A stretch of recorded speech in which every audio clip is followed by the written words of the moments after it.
All right, we're here, ladies and Hey, gentlemen. hey, hey, we are here. So I just talked to Bill, and he's coming on in just a second. He's in here. Let's get him. There he is. Hey, Bill. Hey, Bill. Hi, Bill. Oh, Oh my goodness, we are so excited to see you. well, now I can see Yes. you. I want you to see what do you mind if I do it, Gwen? No, you. I was fixing to do it. So yes. Okay. Hold on. Here it is. This is what Got I it. did for you. You ready?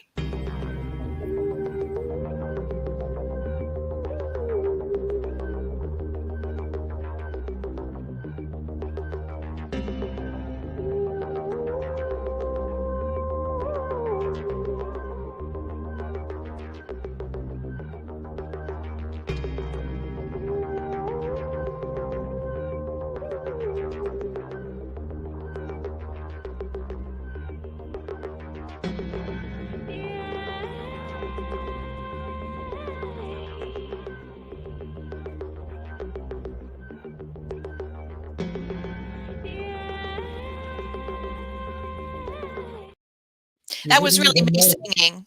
That was You me didn't even singing. know that was it. Well, that was me. Me singing. I worked on my falsetto all night for that.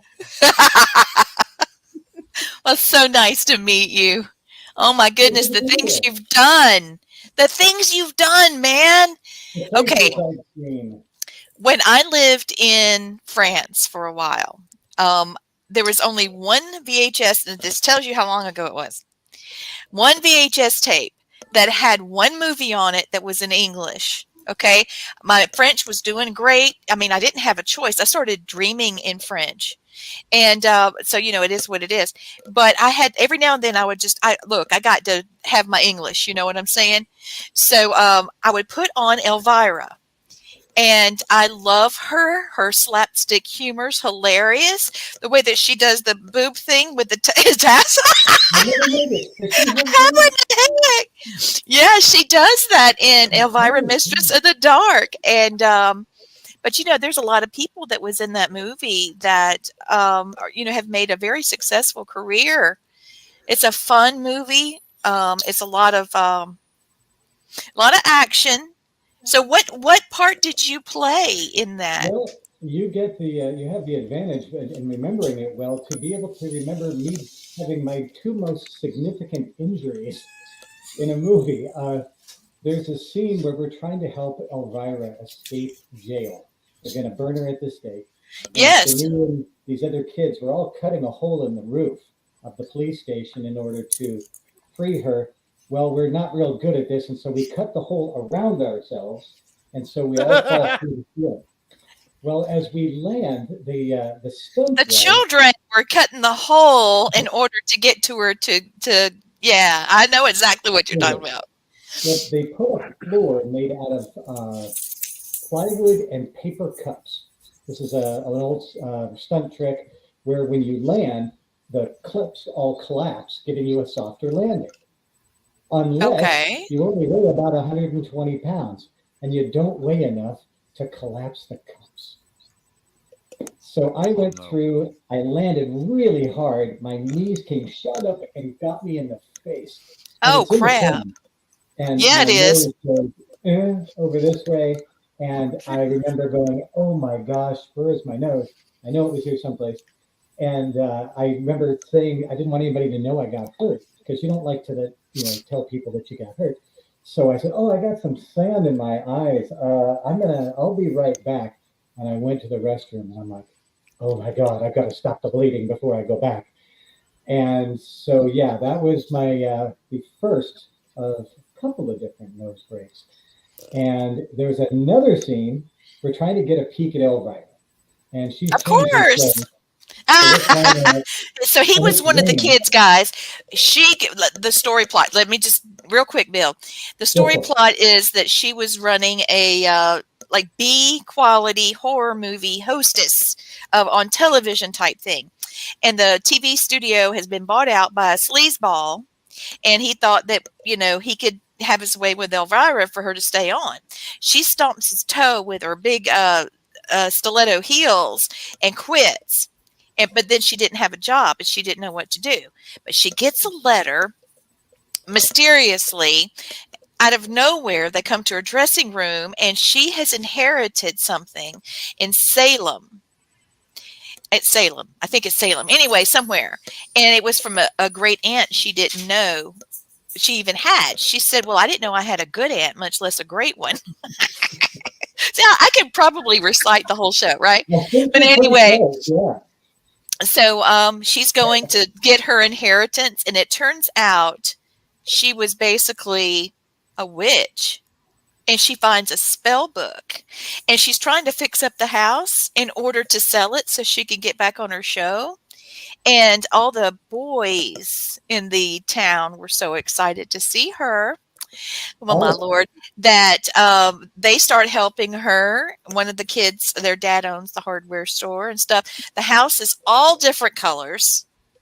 And now they're trying to rescue her because she gets even with some of the women that are jealous. And it's in a magical way. So now she's in prison for being a witch. And they're going to burn her at the stake. And Bill fell through and busted himself in the nose with his knee. And and my when I showed Matt that video, they were like, oh, my God. Matt said, somebody got hurt doing that stunt. And it was you. Oh, I'm so sorry. The only one that got hurt. And in the scene where we're trying to get through the window, they're climbing up to get a shot. They've got a Polaroid camera, and they're trying to see her assets. And I'm supposed to fall. Yeah. And her boobs, that matter. Yes. So they try to grab me, and he misses me, and I drop. And this is while we're filming. Oh my God, you were that kid. Yeah. So I fall and I land on my ribs on this windowsill. So I climb back up, and they said, "Okay, please don't drop me again. That really hurt." He goes for it. He misses me again. Oh my God. With my ribs again. This time it's broken. So I climb back up, and Elvira looks at me, Cassandra Peterson. She says, "Did you fall?" And I said, "Yeah." And she says, "Did you land on the pads?" I said, "No, I narrowly missed them twice." And she said, "This isn't right. You're getting hurt, aren't you?" And I said, "Well, that's kind of part of the game." And she said, no. And she called everybody in, and she said, "We got to find a way to keep them from dropping him." And so they eventually ran a cable through the jacket of the guy that was supposed to catch me into a harness that I'm wearing, like a climbing harness. So he really can't drop me. He's attached to me. And so I drop back, and then he just pulls me, and I grab onto the windowsill. But if it wasn't for Elvira, who knows where that rib would be now? It still kind of floats around a little bit. But the one show that the stunts aren't that drastic, but that's kind of what happens sometimes. You do one of these shows, and it looks all pretty simple, but you take a pretty good beating. Now, Bill, I got to tell you, this is Blaine. One of your movies, Children of the Stairs, that you did, I got the people on the stairs. I got actually kicked out of the movie theater because it made me laugh. It was that funny to me, and every time I watch it, I back up laughing. But I was the kind of kid that was, pay for a Disney ticket and go see the horror movie when I was little. Oh, Blaine, how did I? Yeah, I should have known that. But yeah, that movie, every time it comes on, like TBS or something, I've got to watch it because it just makes me laugh every time I see it. And oh my God. Yeah. There is a remake in the works by Jordan Peele, who did Nope and a couple other good scary movies. So I'm looking forward to that. Oh, that looks good. I'll have to find that one. Pretty edgy. I like his work. So yeah, I think it'll be a little darker now. See, I love the darker movies. I can sit there and watch them. I guess because we ghost hunt and nothing scares me ghost wise. So scary movies to me are like a release. It's like I get to go sit down and I laugh. Oh my God. And I cheer for the bad guys every film. I cheered for Jason. Oh my God, I do too. Oh my God, I do too. I was like, get him. It's so fun. I'm sick. Wes Craven. Oh my God, I've got to hear this. I asked him one time. I was working as his web developer, actually. I worked with him on a few films, and then I worked as his web developer. And I said, don't these people freak you out? And he said two things. Number one, when you watch these movies, remember that not everybody has a real simple, friendly, fun life. And people have a tendency to relate to the survival of that final girl because it represents to them a portion of their life. And if she can make it, maybe I can make it. Yeah. But the other thing he said That's that I thought true. That's true.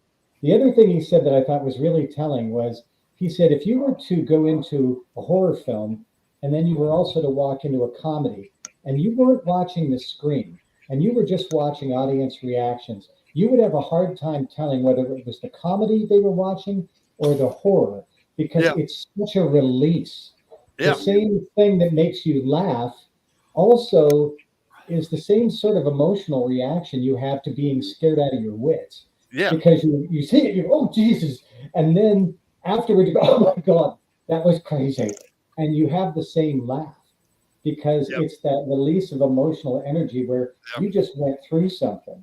And maybe it was embarrassing or maybe it was horrifying, but the crowd reaction is nearly identical. Yeah, it is. And I think he's right about that because, you know, sometimes that scare is, you know, we all go through stuff in our life, but to watch a movie, you get to go through the scariest possible thing without actually being in peril yourself. Exactly. So I've always wanted to do that. I know. You get to enjoy the peril without the actual danger. I told these guys, I said, I'd love to be in a horror movie and get brutally killed in a horror movie. So cool. You sound like Daniel Radcliffe now because he wanted to be in Sharknado and he said, I'll do it as long as I'm the one that gets killed. I was like, oh my gosh, that's great. I'm like, you don't even have to give me credit like Sawed Up Guy #1 or something like that. You know, I laughed at how it ends. You know, you did? Christopher C? People are the funnest part to get killed. Yeah, I all right. For Michael. Hey, but I'll tell you, Blaine, your head up a little bit. The movie. Yeah, Christopher. Yes, thank you, darling. I laughed at Michael Myers died because he stumbled into a wood chipper, and all the kids would say, "Joy to the world, Michael Myers is dead." Off his head, I laughed and laughed. You're so funny, Christopher. But I'll tell you, the thing that the movie you want to be in, Blaine, is you want to be in a zombie movie. And I'll tell you what. Yes.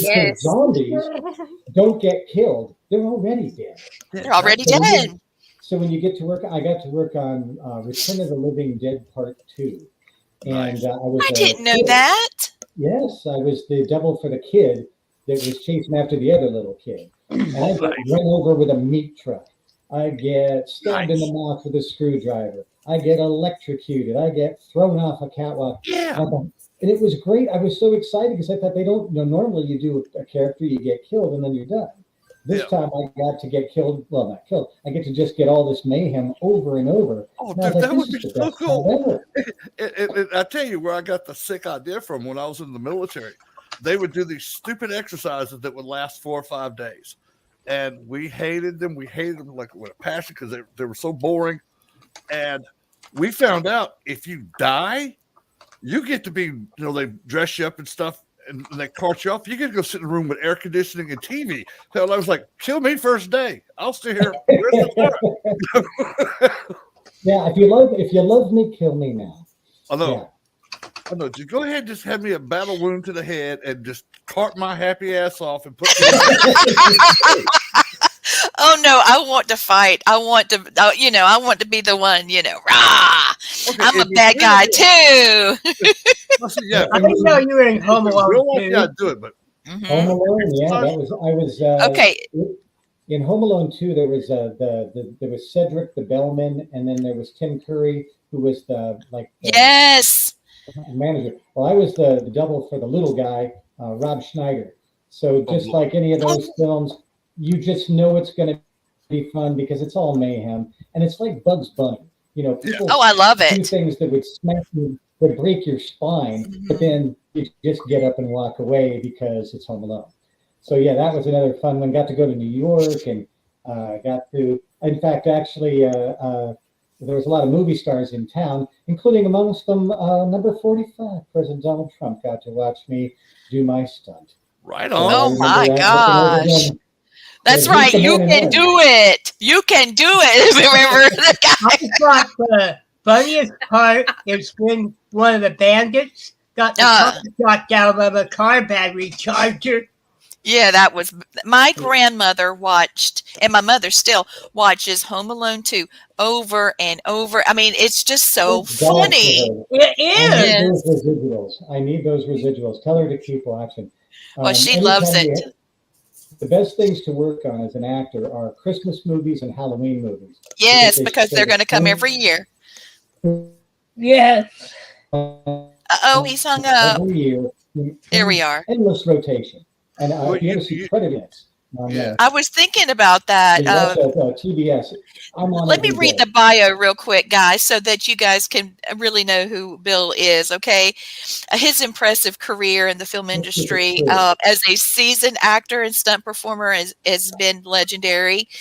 He had the pleasure of working with many big names such as Bill Paxton, Tim Curry, Corey Haim, and Corey Feldman. I've got questions about that. Also, Perry is proud of his endless opportunities to travel the country and the world during his career. He attributes most of his career success to hard work, endless preparation, and even a great deal of luck throughout his career. Yes, I'm sure. William Perry has acted as performed stunts in many popular films, including 1990's Predator 2. So you got to wear that suit, didn't you? No, I'm so little. I was one of the guys he killed in the subway. Oh, okay. In which he played the subway gang leader. Okay, in 1987, he was in Lost Boys. That is like a cult favorite for me. Love it. Love it. Lost Boys and Elvira. That's it for me. That formative for me. I mean, I embody somewhere between Elvira and Morticia somewhere. Anyway, those are my spirit animals. Yes. Anyway, let me get back to it. The People Under the Stairs is also, and he also had a great part in the famous 1992 hit Home Alone 2, Lost in New York. Yes, George, you are so right. And then Nightmare on Elm Street 3, Dream Warriors, A Nightmare on Elm Street 4, The Dream Master, A Nightmare on Elm Street. Uh-oh, I cut myself off there. So there's got to be more. Oh, well, I've cut it off. I apologize. That movie, the Freddy Krueger 3, it had a great soundtrack. Dawkins played the title song on it. It was so good. I still listen to that song, Dream Warriors. Oh, yes. And then the video, nice. Who the hell were these guys? Oh, no. We just lost Bill. He'll be back. He'll be back. Well, I'll tell everybody while we're waiting. There he comes. No, wait a minute. I'll tell everybody while we're waiting. Nightmare on Elm Street, my whole entire childhood that I watched it, I nightmared about it. Did you? That was your nightmare movie. Oh, that was my nightmare movie. Glenn, you don't get real with it? It was actually based on a real person. Yeah, I know. That's why it scared the mess out of me. He's coming back. There he is. There he is. Whoop. There we go. Ta-da! Yay, he's back. So everybody's gushing now over Lost Boys. And I remember that one. And people want to hear about Tim Curry. I want to hear about the Corey twins. So I'll tell you, Tim Curry. I grew up watching the Rocky Horror Picture Show every Saturday night at Rialto Theater in Pasadena every weekend for most of my adolescent life. And I get to the set and there's Tim Curry, and I don't get starstruck. I've worked with George Burns, I've worked with Michael Jackson. You can't rattle me. I looked over and I thought I was going to pee myself. I was like, oh my God, that's Tim Curry. And so I thought, I got to be cool, walk over, introduce yourself, be confident. Don't lose it. Don't go totally fangirl. I'm Mr. Curry, and I completely babbled like an idiot. And I said to him, I've been such a fan for such a long time. All my friends back in Los Angeles are just going to be blown away that I got to meet you. And he goes, tell everybody I said hi. I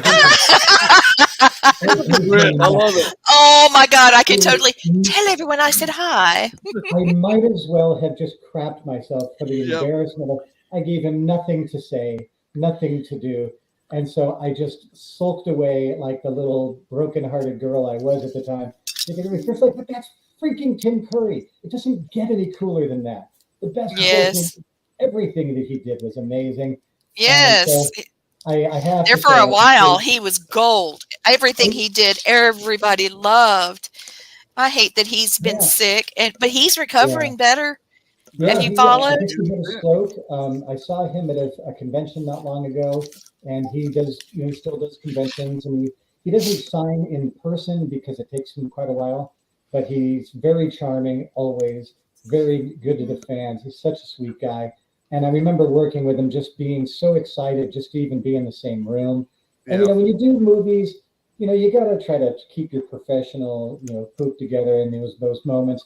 But there are just some people that are just so legendary that you just can't help it, and he was one of them. I remember I can just picture looking across the room and just going, oh my Lord, that's Tim Curry. I had no idea he was on the show until I walked up to him. And just, oh my God, it was everything. So cool. Bill, so what part? Oh, I'm sorry, Blaine. I'm like, blah! I'm sorry. We'll do the same thing. Tim Curry, blah! When I was still in the military, I was stationed out at Norton Air Force Station, California, and a producer came in our office one day. Said, "I need some extras for a movie." Like, I'll do it. So I was an extra on the movie Backdraft. You can see me the very first scene of the movie. I'm the fireman on the left, but you never see my face. And I actually had a speaking line that I said, "Here's your report, sir." And it was given it to Robert De Niro. Well, that got cut, but it was funny. I didn't really get starstruck. It was like, hey, just a person like me. And I introduced myself to Kurt Russell was like my favorite on the cast because I'm sure. Oh my God! He was a tombstone. Come on. There's something very special, I think, about Kurt Russell because even De Niro sat down and had lunch with us, and Kurt came by and he was with Goldie, and Goldie came by and said hi to us and said thank you for your service. We appreciate it.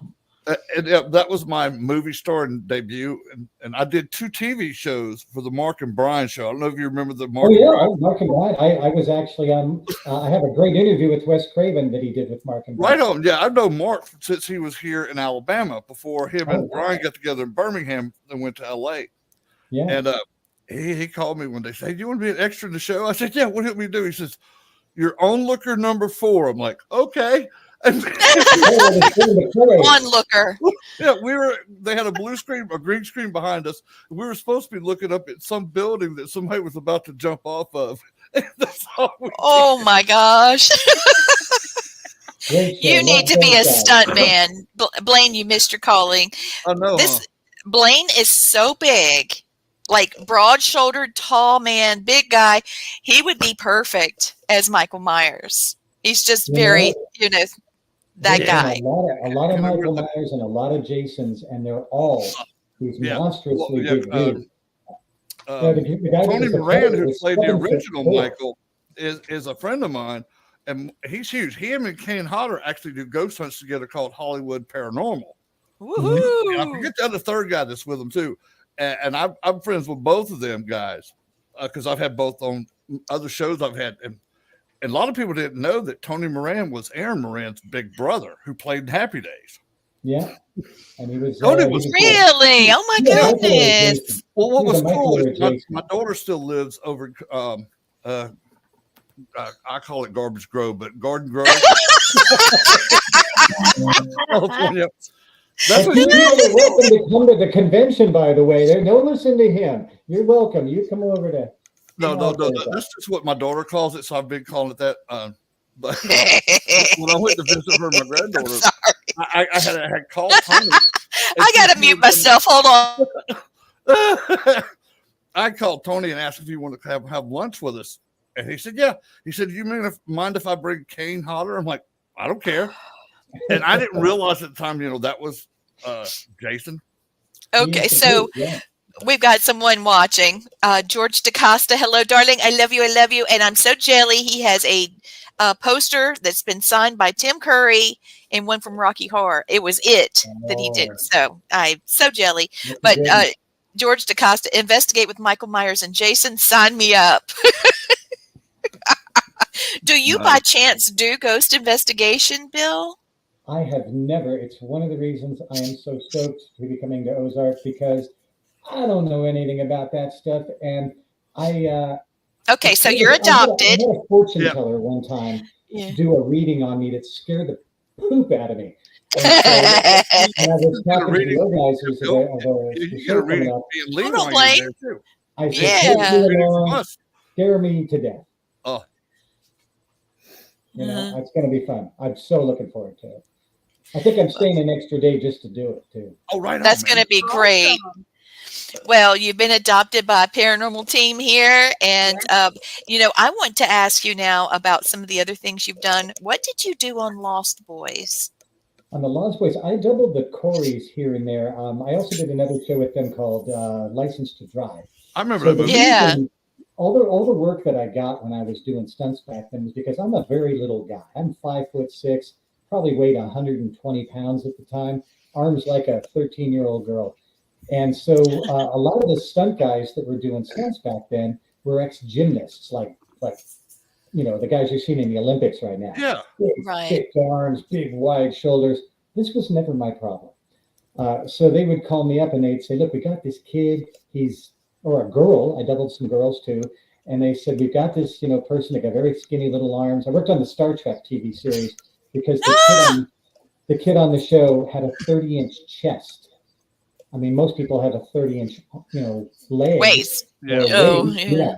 So his chest was only 30 inches around. So they called me up and said, well, you know, can you double the kid? And so I would go out and do whatever it was they had. And most of the time, the stunts weren't that challenging. On Lost Boys, there's a scene where the vampires are attacking the house. And one of them is going to explode through the fireplace.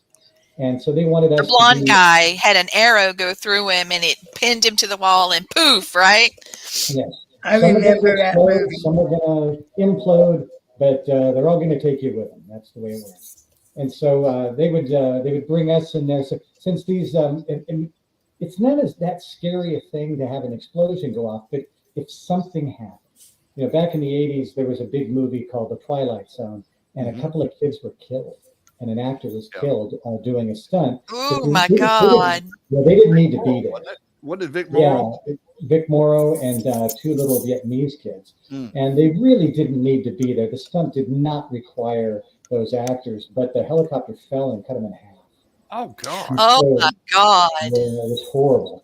And about that time, they said, "This is ridiculous. We don't need to put children in harm's way just to make." That's right. So that is right. Let's bring in a stuntman who, if he gets cut in half, they go, well, you know, he had it coming. So they brought me in for a lot of TV shows and series and things, even if the stunts weren't that extravagant, because even if they just got a cut on their face, well, now you got to wait till it heals before you can film them. Oh, so it was just cheaper, faster, easier, safer to bring in somebody like me who looked like I was about 13 up until the time I was about 30. And so they would bring me in and I'd do skateboarding things. I'd do slips and falls, soccer accidents, explosions. Oh, my goodness. Get run over by a car, get thrown from a car, attacked by a dog, lit on fire, you know, whatever it was. And they could know that, number one, I knew what I was doing. I wasn't going to get hurt. And in the event that something really did go a little screwy, the actor's going to be fine and they can, you know, they can work on me. Continue Because when you're making a film back in the 80s, it was about $10,000 an hour to make a movie. So if they have to stop filming even for a moment, it's costing big money. So it was cheaper to bring me in, pay me $1,000 for the whole day, do whatever I got to do, and then protect the production and the actor. Who, you know, some of these kids, Will Wheaton from Star Trek couldn't do a cartwheel. He was just not a terribly athletic guy at the time. So they said, "We need to do a cartwheel." Yeah. So let me get this straight. This is the guy right here that you were the double for. No, I was Corey Haynes' double. Oh my gosh, that's cool. I was the part of the explosion to happen to me. He was the one exploding. Okay, yes. Back when I was young and beautiful. Young and beautiful. You're still beautiful, my darling. I didn't lose my hair. I know where it is. It's on my pillow right over there. Oh, who cares? You don't need no hair. Solar panels for I don't have any. And both of you look great. And you look fabulous, Christopher. Don't let anybody tell you different. So, I've been seeing some. Yes, my darling. I've been seeing. I have been seeing some videos of Corey Feldman that have been kind of, challenging. Bless his heart. Yeah, I'm sorry if that's the best guitar solo the kid can do. I'm sorry, but that's just horrible. He's not even playing. It's like I've been playing. It's gonna make you cringe, doesn't it? Just does not mean guitar playing. It's a recording. Yeah. And he's going, wow, while he was chewing or saying watermelon the whole time. It was so bad. Those are the boys we're talking about. And Bill played the one that has the tan jacket on. So that's so cool. That's so cool, Bill. We also did License to Drive in the big opening sequence where Corey has to leap from he's having a nightmare and he leaps through the bus window to escape the maniac bus driver to jump into the Ferrari with his dream girl. And so I actually had to go through a real window of a real school bus and land on a vehicle that was following us and not get run over. That's the important safety tip. Don't go under the wheels. Yeah, I don't think you want to do that. So you're kind of a Jackie Chan kind of thing there. I see what you're doing. The first stunt, I really thought, hey, I could buy it doing this. If I do something wrong, like just going through the window, you get glass stuck in you pretty good. And so that happens, and then I have to get upside down and land on my back on this follow vehicle. But if you hit your feet, which can happen as you're going through a window, that could slow you down to where now you land in front of the vehicle instead of on top of it. Yeah. So that was one of those ones where I looked at my buddy and I'm like, what do I do here? And he's like, you're just going to have to trust yourself that you're not going to hit your feet, that you're going to go through nice and smooth, that you're going to cover up your face so they can't tell that it's not Corey Haim, and don't die. Yeah. So was it like sugar glass? It couldn't have been. Glass. Well, it's what they call resin glass now. Okay. It's thick. It's you can't see through it very well, and it's just as sharp as regular glass, but it's much more brittle. So I probably won't show him on camera, but there's a scar right here as I went through the window, a big chunk of it stuck in my arm. Ow. And I went, oh God. I jump up and my buddy looks at me, and it's my best friend of many years, who is also Ghostface in the Scream series. Oh, and wow. He says, you are really bleeding. And I was like, oh no, I'm getting this on my costume. And he's like, that's not the problem. And so he pulls out this big shard of glass, grabs a bunch of crazy glue and glues me together. And then I said, okay, now we're going again. I use super glue a lot. I'm constantly hurting myself. Let's just be honest. Not I didn't do these things because I wasn't clumsy. I did it because in spite of my being clumsy. Yeah. But so they patched me up, and I have to go again. One of the things I'm actually going to be talking about when I do the convention is what it takes actually to be a stunt person, because people always think, oh, I'm fearless, I can do anything. It's like, that is the worst possible thing you could tell me. Fearless people do all sorts of stupid stuff. A great quote somebody said to me the other day is, being brave means knowing it's going to hurt and doing it anyway. Yeah. He says, however, the same thing applies to being stupid. I'm going to do it. I know it's going to hurt. Well, that's dumb. It's like, yeah, but it's also brave. So we're going to make up some T-shirts that say, that's a terrible idea. When do we start? Exactly. That's a terrible idea. All right. I'll drive. Let's go. When are we leaving? So, Bill in the South would be, Fred. Hey, here, hold this. Hold my beer. Yeah, hold my beer. I'll be right back. Hold my tooth. I'll be right back. Yep. Yeah, hang on to that. Anybody got the super glue? I'm gushing blood. Oh, we'll just stick that back in and super glue it. It'll be fine. I kept super glue in. Scars heal, or bruises heal, and chicks dig scars. Yep. That is true. When you tell somebody that you're an actor, they go, really, what restaurant? When you tell them you're a stuntman, they go, oh, Mr. Perry, yeah. And all of a sudden, you're considered to be your reputation just skyrockets, even though you haven't really done anything. So I took advantage. Now. You're just very, you've done good, man. Like all the movies you've been in, I've watched every one of them. They've been good. I've been very, very. I want to hear about Predator. Yes, let's talk about Predator. Predator was my first speaking role. And I'll tell you my favorite story from Predator. I got to work with Bill Paxton. And Bill was renowned for being the world's nicest person. And I knew who he was. And I was very nervous because it was my first time really saying lines. And I was in plenty of plays and I was in plenty of movies, but I hadn't spoken on camera. And this was a super big budget movie. And I'm sitting in a chair that says Bill. So I sit down in it because my name's Bill. And he walks up and he goes, hey, your name Bill? And I said, yeah. He goes, is it really? And I said, yeah. He goes, oh, you're in my chair. And I said, oh, I'm sorry. And he goes, no. And he looks at me and I'm dressed as a gang member. Now, if you look at me, you can tell I'm street. Yeah, oh yeah. No. You straight up street. I'm this preppy little kid. And he says, what are you doing today? And I said, oh, nothing. I'm just part of the gang. And he said, hey, did you ever see Terminator? And of course, we all saw Terminator, one of the best movies in the whole flipping world.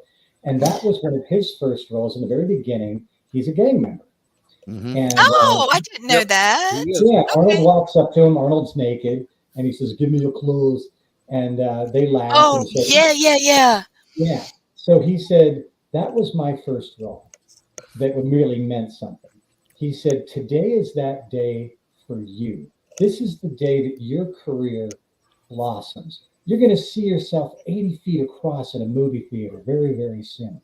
And it's going to be you, man. And so this day never happens again. This is your first day on a big budget film where you get to actually act. So relax, have the best day of your life because you never get this day again. Yeah, right on. And it was the kindest, most encouraging thing anybody had ever said to me. And he didn't have to do that. No, he didn't. Was just a cool, gentle, kind human being. And I had the best week of my life. Sorry, honey, we got married not long after. Still, it was a better day. The day my son was born, right up there. The day my daughter was born, a close third. But that day was amazing because he just he just freed me up to just really do my best work and enjoy it for everything I could. Right. And I will remember that moment and that kindness forever. Because that's wonderful. That's one of those things where somebody that's way up the food chain, reached down and pulled up a nervous kid who obviously, was rattled by the depth of that moment. And instead it became the best time ever. Yeah. And I just remember thinking, if I ever get the chance to pull somebody up like that, that's going to be my job. I owe somebody big because what a kindness. And there's very, I don't tell any bad stories of people who were mean to me or awful or gross or whatever. There wasn't that much of it anyway, but it's because the thing that I remember most are those moments where somebody like Tim Curry was super nice, George Burns. George Burns. That had to be incredible. What was he like at first approach, Because you can tell a lot. Just a legend. Yeah, he was sitting down and they said, you're going to be sitting next to Mr. Burns doing this thing. And I said, okay. And he said, how you doing, young man? And, can you hand me my cigar? And of course, it was right in front of him. He just wanted to engage me with him. And we had a day-long conversation while we were filming this particular scene. And he was telling these funny stories from vaudeville years. Oh my God. The days of radio, the days of radio. And, most of you probably aren't old enough. Christopher's probably old enough to remember radio. Sorry, Christopher. We were just. Hey, I'm older than Chris and Lee. So. He was asking about me. He was taking interest in the people around him, knowing that he's a legend and totally aware of it, but remembering that the way you get to be a legend is being good to the people around you. Oh yeah. And I just remember after that, at the end of that day, saying, I can, and I was just an extra that day. They put me into another scene where I actually did a stunt eventually. But in that moment, it was like, I can die now. I've done it. I've done everything. I have met a true legend, not just in film or television or radio or vaudeville, in all of those things, you know. And to see that he was just the most humble, friendly guy was so encouraging because it means you don't have to be an a-hole just because you're famous. In fact, you can choose not to be because you're famous. I'm not challenging him. I'm not taking anything away from him. No, you're not a threat. And the best people, the best actors that I met were like that, just available, generous, wanting you to do your best work. Jennifer Garner, I worked on Alias for a show, and she came in and just said, I just want you to know that if anything's going wrong today, please come to me and let me know. That I kind of run this show, and I just want you to do your best work today, and I want you to have the best time, because that's how people do their best work. Right on. And she's so incredibly beautiful that I don't think I probably drooled a little. I might have wet myself. Yeah, she's gorgeous. She really is. Couldn't have been kinder. And that's the kind of stuff. So when people say, you know, Hollywood people are so fake and so phony, it's like, yeah, there's some of them out there, but not those people. Yeah. I never met anybody that I said, oh, I could never work with that person ever again. I worked with Christian Bale, Christian freaking Batman, you know, on a show, and he couldn't have been kinder and nicer. Was a pal, you know, was like an instant buddy just because that's who he is. That's so cool. I wondered about him. I'm so happy to hear that. But he is a very serious actor. And the one thing I saw where he was really hard on somebody, that guy was standing just behind the camera, making faces, being a jerk. And Christopher's the kind of guy that will prepare for a particular scene for a month, because this is the one and only chance he gets to play that character. And he wants that film to last forever. And somebody trying to distract you, just to mess with you, just to be a prick, is really a bummer. If you were doing your job and you worked on something for a whole month, and then somebody does something that ruins your work and you have to start all over, you're like, what are you doing? We're all supposed to be working on the same show here. Yes. To be good. And somebody who's that deeply involved in the art of what they do, him chewing that guy out, when I knew the full situation, it's like, screw that jerk. You know what? Yeah. He was doing it because he wanted to get Christian in trouble, and he knew that Christian was on his last nerve with him, and so he pushed him and pushed him and pushed him until it became something bad. I have to say, knowing Christian and knowing what a nice gentleman he was and how friendly and available and hardworking, I got to give it to him. That guy was a pain, and he didn't deserve that to be broadcast all over the internet like he was the bad guy. Yeah. When somebody, you know how some people are at your work, they're just there just to piss you off, and they don't care. Yeah.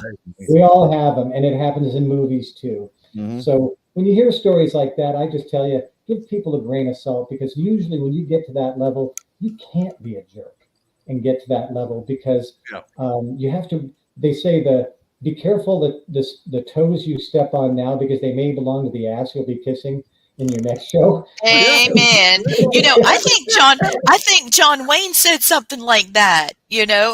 I heard it from Samuel L. Jackson, but same sort of thing. Yeah. So I give those people a lot of credit.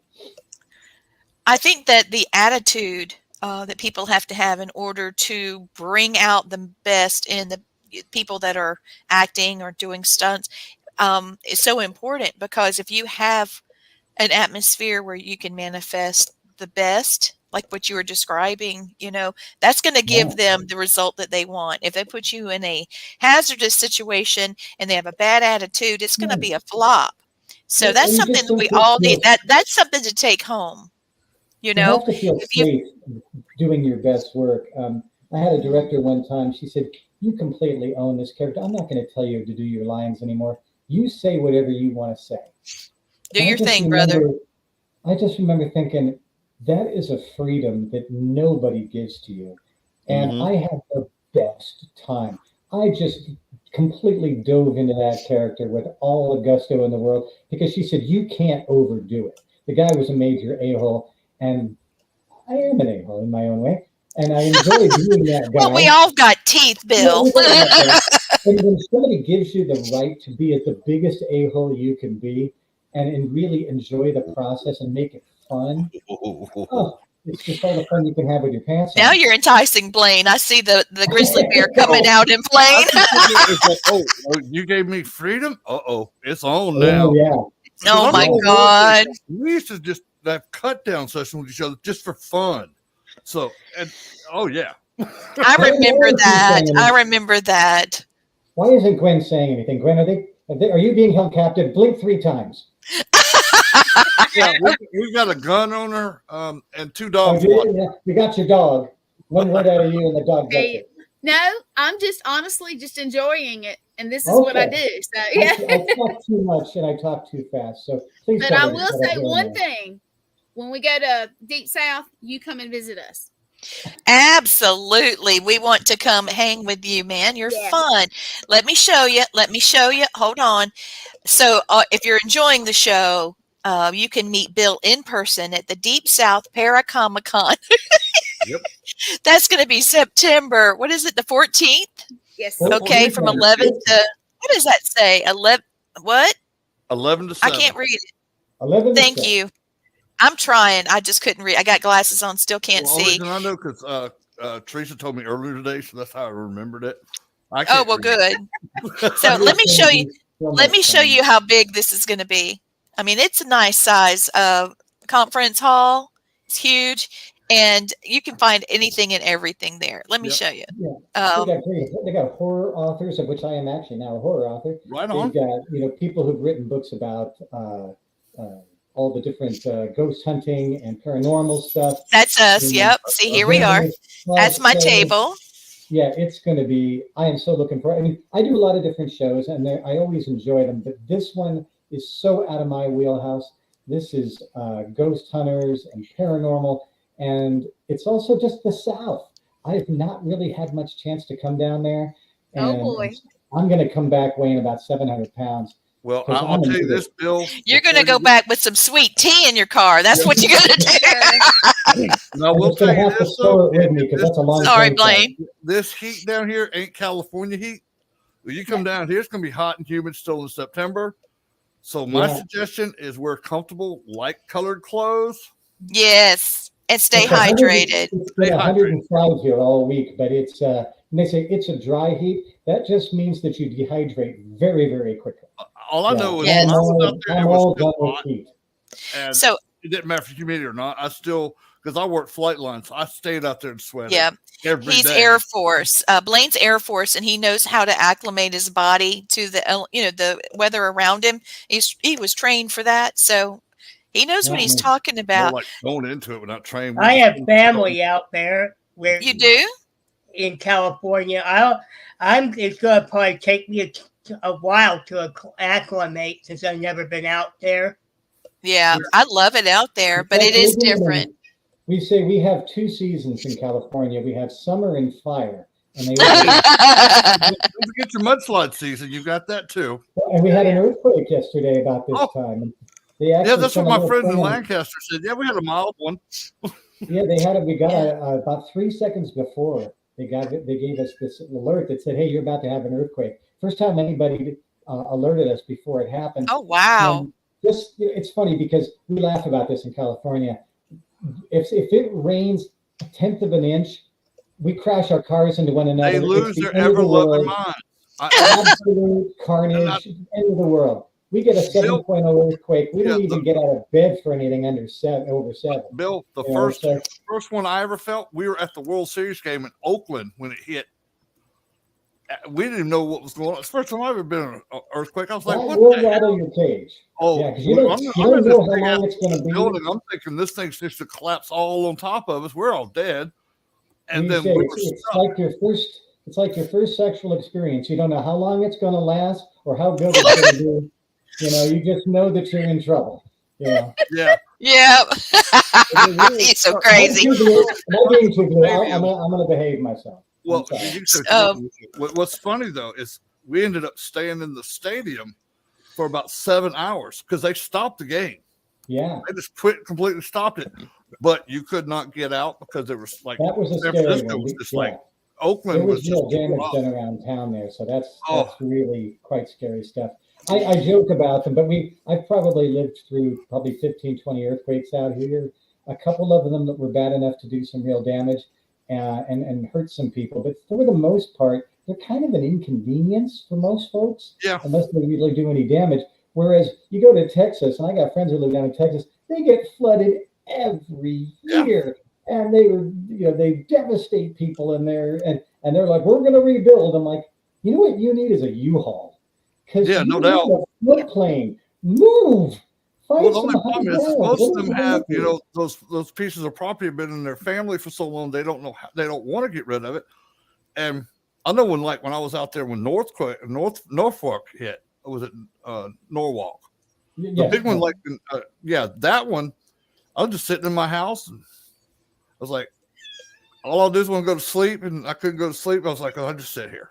I went rappelling the very same day as the Whittier quake. My friends are like, you're going to go where there's falling rocks? I'm like, it's over. Nothing's going to happen today. The big one happened. And you just really get to be so used to it that it's I just drove. Don't worry about tornadoes. Yeah, I just drove out to the base and went to work. Are you scared? So, I was wondering we had to show up. There's a comment from one of our viewers.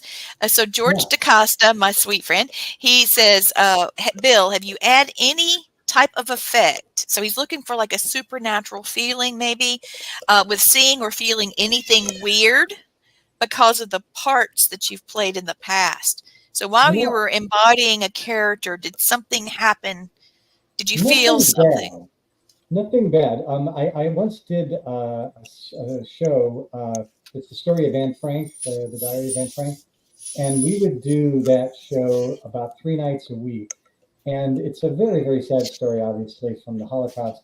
And I just remember that when the show was over, it was so devastating because we really became like a family. And I really found the people that I was with in that show, we bonded like real family. In fact, it's been 10 years now, and we still send each other birthday cards and things like that. But most of the time, I have to be honest, it was really very positive stuff. Right on. I did a lot of comedies. I did some horror films, but for the most part, making a horror film is like watching paint dry. It's a very slow, very tedious process. You get there at 6 a.m. You may not film until 4 p.m. So you've been waiting around for 10 hours. Because everything is multiple shots.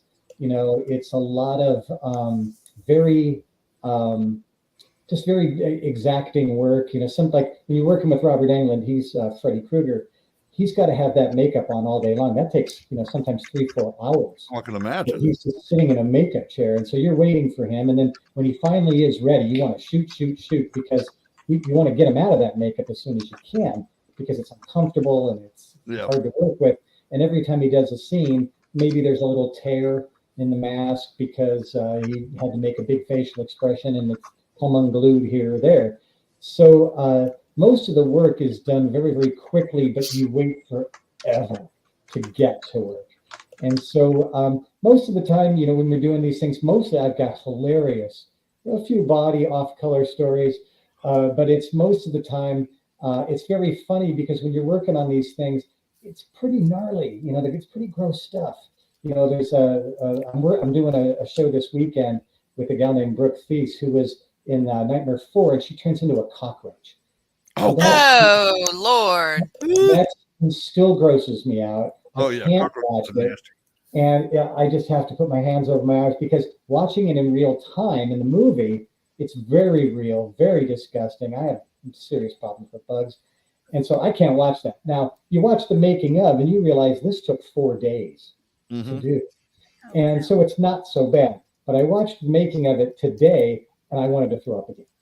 It's so nasty. It's so hard to watch, but it's a great movie and it's good, scary fun.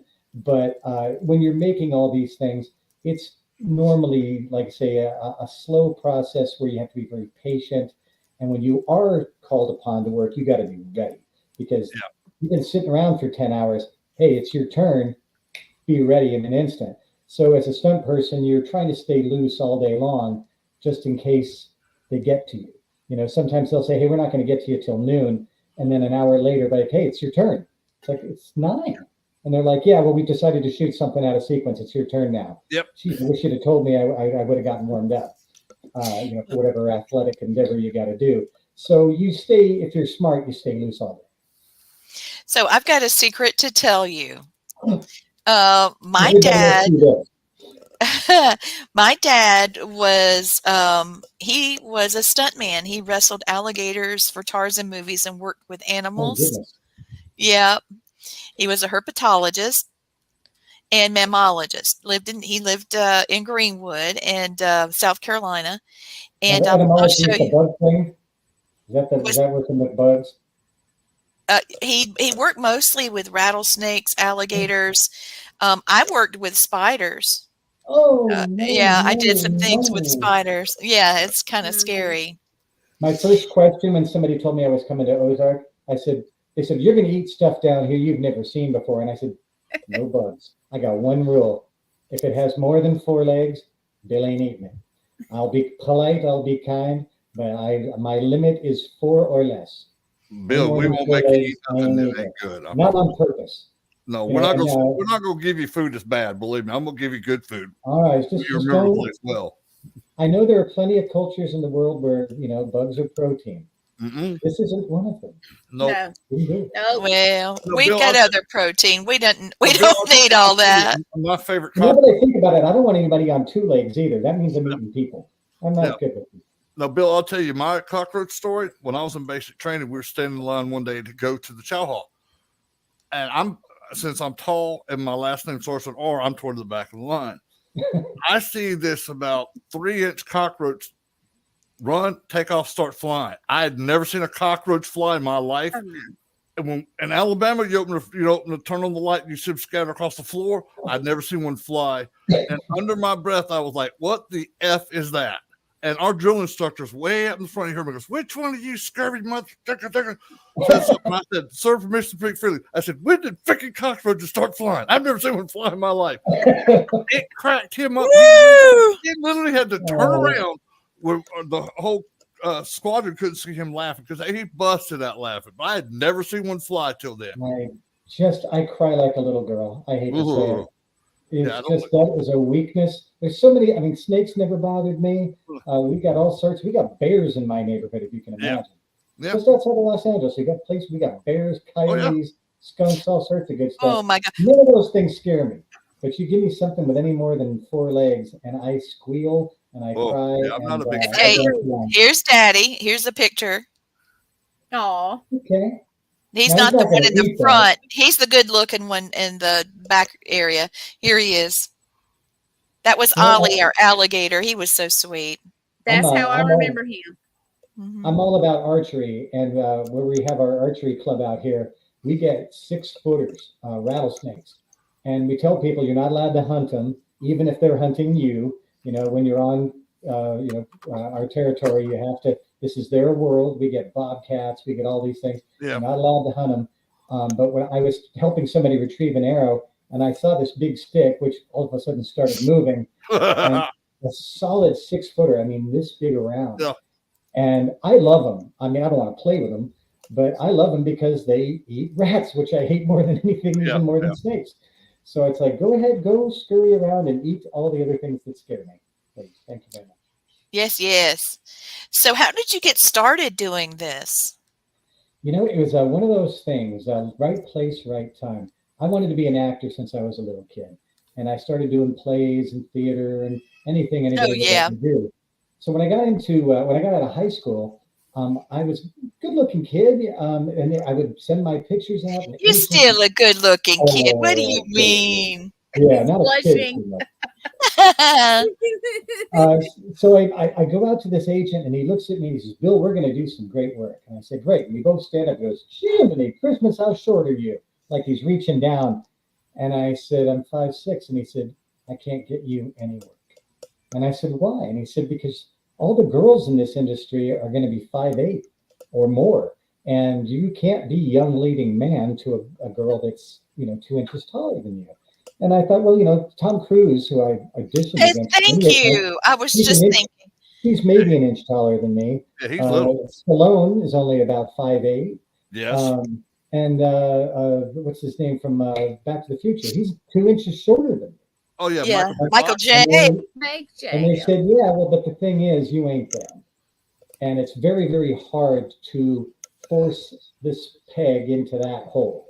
And so they said, look, if you could be uglier, that would be great. Because you're not going to be young leading man. You're going to be young leading man's best friend. And he can't be as good looking as you are. You got to ugly up or look more plain or look more goofy, be a nerd, whatever. Now, I didn't love that. And so about the time I was getting my union card, a buddy of mine who was a stunt coordinator, a guy named Tony Caesar, who did all of Wes Craven's films, he called me and he said, hey, that's my dream to be able to do one. Well, he says, I got this kid, Wes Craven, you wouldn't know it, but he did a lot of television and he did Disney stuff. Yeah. And there was a Disney show called Case Busters. It was a Disney Thursday night movie of the week. And there's this kid on the show, about 14 years old. He's 5'6", brown hair, brown eyes, weighs about 120 pounds. And I'm a perfect double. And he called me up and he said, hey, you want to do a stunt? And I said, what am I doing? He says, you're going to be in a car. And I said, is the car flipping over? Is it on fire? What are we doing? He said, no, we're just going to be driving around the LA River and we're going to be going from side to side. I said, is that a stunt? He goes, it is if they say it is. He says, it's $1,000 a day. You want to do it? I said, woo! All right. Yeah. Well, after I did the thing, he said, are you much of an athlete? And I said, I used to skateboard in pools and do all that nonsense. BMX, mountain bikes, dirt bikes. My brother was a night black belt, so I trained with him for many years. And he said, oh, this is everything you need to know. He says, you ever done any gymnastics? Can you hit the ground? I said, I have a brother that can throw a kick you can't, that hits harder than most trucks. And if I can take that hit, I can get hit by anything you want. And you're used to doing judo falls, and you're used to hit the ground and roll, no corners. You don't want any corners. You want everything to be round so that you can dissipate all that energy. And so he said, there's a lot of work for a guy like you. And there were no auditions anymore. There were no agents. Somebody called, hey, Bill, can you work on Wednesday? Yeah. All right, we'll see you then. Nice. How nice. Oh, my God. Yeah, if you got to walk into something, that's something nice to walk into. I like that. And all my buddies were like 5'10", 5'11". And I got my first series within a year. I was working on the Wonder Years, and I was working on Wonder Years. Oh my gosh. The kid Paul with the big nose. The kid with the glasses and the big nose. That was his double. And there weren't not a lot of stunts. In Star Trek there weren't a lot of stunts, but they did have kids, and they wanted to take care of those kids right. So they would make sure the kids were in school every moment they could be. And so they would bring me in and say, hey, look, you're just going to be doing a U-turn in a car, but we'd rather the kids were in school because that's what's good for them. Keep them grounded, keep them, kids. And so people would just call me, and all my big buddies are like, are you shitting me? You got a series? This is your first year. Dude, my first 3 years, I didn't work one time. Oh, wow. So I was in a very fortunate place, and I just loved it. All I wanted to be in, and the only thing I wanted to do since I can remember, 6, 7, 8 years old, was I wanted to be in movies. And so, somebody bring me in for the movie Hooked. There's the yeah, I was wondering about that, Blaine. Look who's here for you. Hi, Luna. She knows I'm on the. I'm sorry, Bill. She has to photobomb. I told you my ex-wife was not allowed on the show. That's Luna, and she looks for Blaine and Gwen and everybody. She loves to photobomb. Honey, when she sees Blaine, it's like, oh my God, Elvis. Oh my God. Yes. She'll just stare. It's the cutest thing. I'm sorry. She doesn't know not to interrupt. So I just have to let her. She sees you as a meal one day. I'm just saying. What is a common misconception about this? Here's the Wonder Years. And all these shows, all my buddies are these big, tall guys. And one of the things you learn about when you do this is most people who get into the Screen Actors Guild, and those are the ones lucky enough to get into the union, only about 5% of them ever work. Yeah. ever. Oh, wow. So 95% of the union is struggling, scratching to try to make a living somehow, working as a waiter someplace or. Oh yeah, I know. It was the same way with me modeling. It was hard. And you make a nice check, and then you don't know when you're getting another one. You're like, I got money, but how long will I have it? You know, that kind of thing scares you to death. You know, it's like my other buddy that lives out there, Michael Champion. He's been in Total Recall. He's been in Toy Soldiers. I always laughed. I said, Mike, do you ever do a role that you don't die in? He says, hell, they pay me to die in every movie. I'm going to take every check they got. I'm like, dude. Well, that's it. He's the one that got me in the backdraft. You may do a show now, and you may not work again for a year. You don't know. Yeah, that's what Bill was. I mean, that's what it's Mike not like told you me. go to the union hall, and they say, hey, we're looking for something. What happens is, as a stunt person, you go out, you do what we call hustling. Yeah. And hustling means it's 2:00 in the morning, and you know that they're filming over off the freeway. So you wake up in the middle of the night, you grab your pictures and your resumes, you haul butt over there, you find the stunt coordinator, you sneak on set, and you say, hey, I'm Bill Perry, and do you have anything going on where you need a little guy? And he says, oh, you know, I'll keep you in mind, and he leaves. And maybe he calls you, probably not. Yeah. And then I was working at least a couple of times a month, which was head and shoulders over anybody I knew. Oh, I bet. And it was just my niche of being little, being skinny, being young looking, and having some martial arts background for doing fights, working with some really good stunt people. Oh, okay, fights. Y'all, he said fights. Yeah. He said he did fights. I want to hear about fights. Fights are fun. Who did you beat up? The only problem with fights is that the actors you're working with, they don't necessarily understand that they're not supposed to hit you. If I do this, if I take my fist and I go, now I missed my face by this much. Yeah. Okay. From the side, I did this. Now the person selling it is the stunt guy. They have to yeah. He doesn't have to, and should not hit you.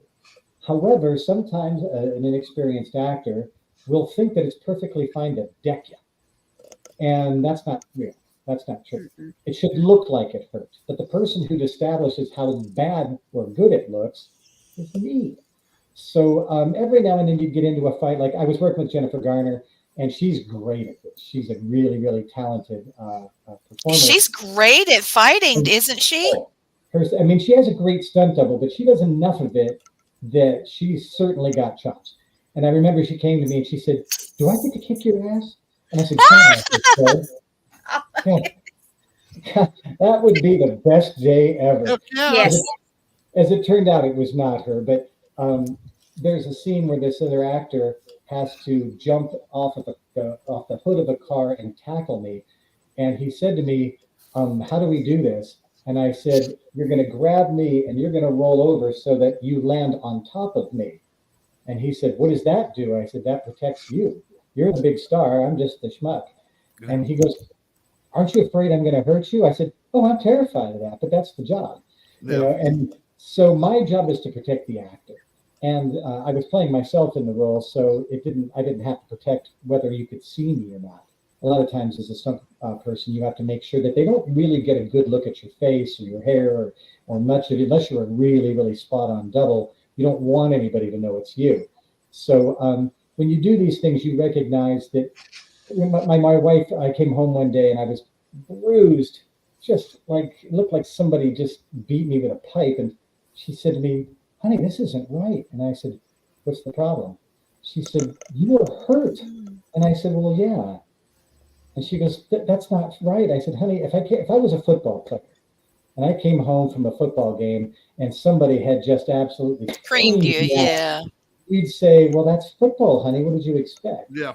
That's kind of what this is. You don't expect to break a bone. You don't expect to bleed more than necessary, but you do know that this is a rough and tumble kind of game, and that they bring you in to be durable. They bring you, so when you do a stunt, you may have to do that stunt 6 times. And so they want you to land on the ground and roll away from it, but you have to land in the exact same spot, the exact same way. How many times did you have to do it? When we did Nightmare on Elm Street 6, I get thrown through a window, and I land on the ground in front of Freddy's house.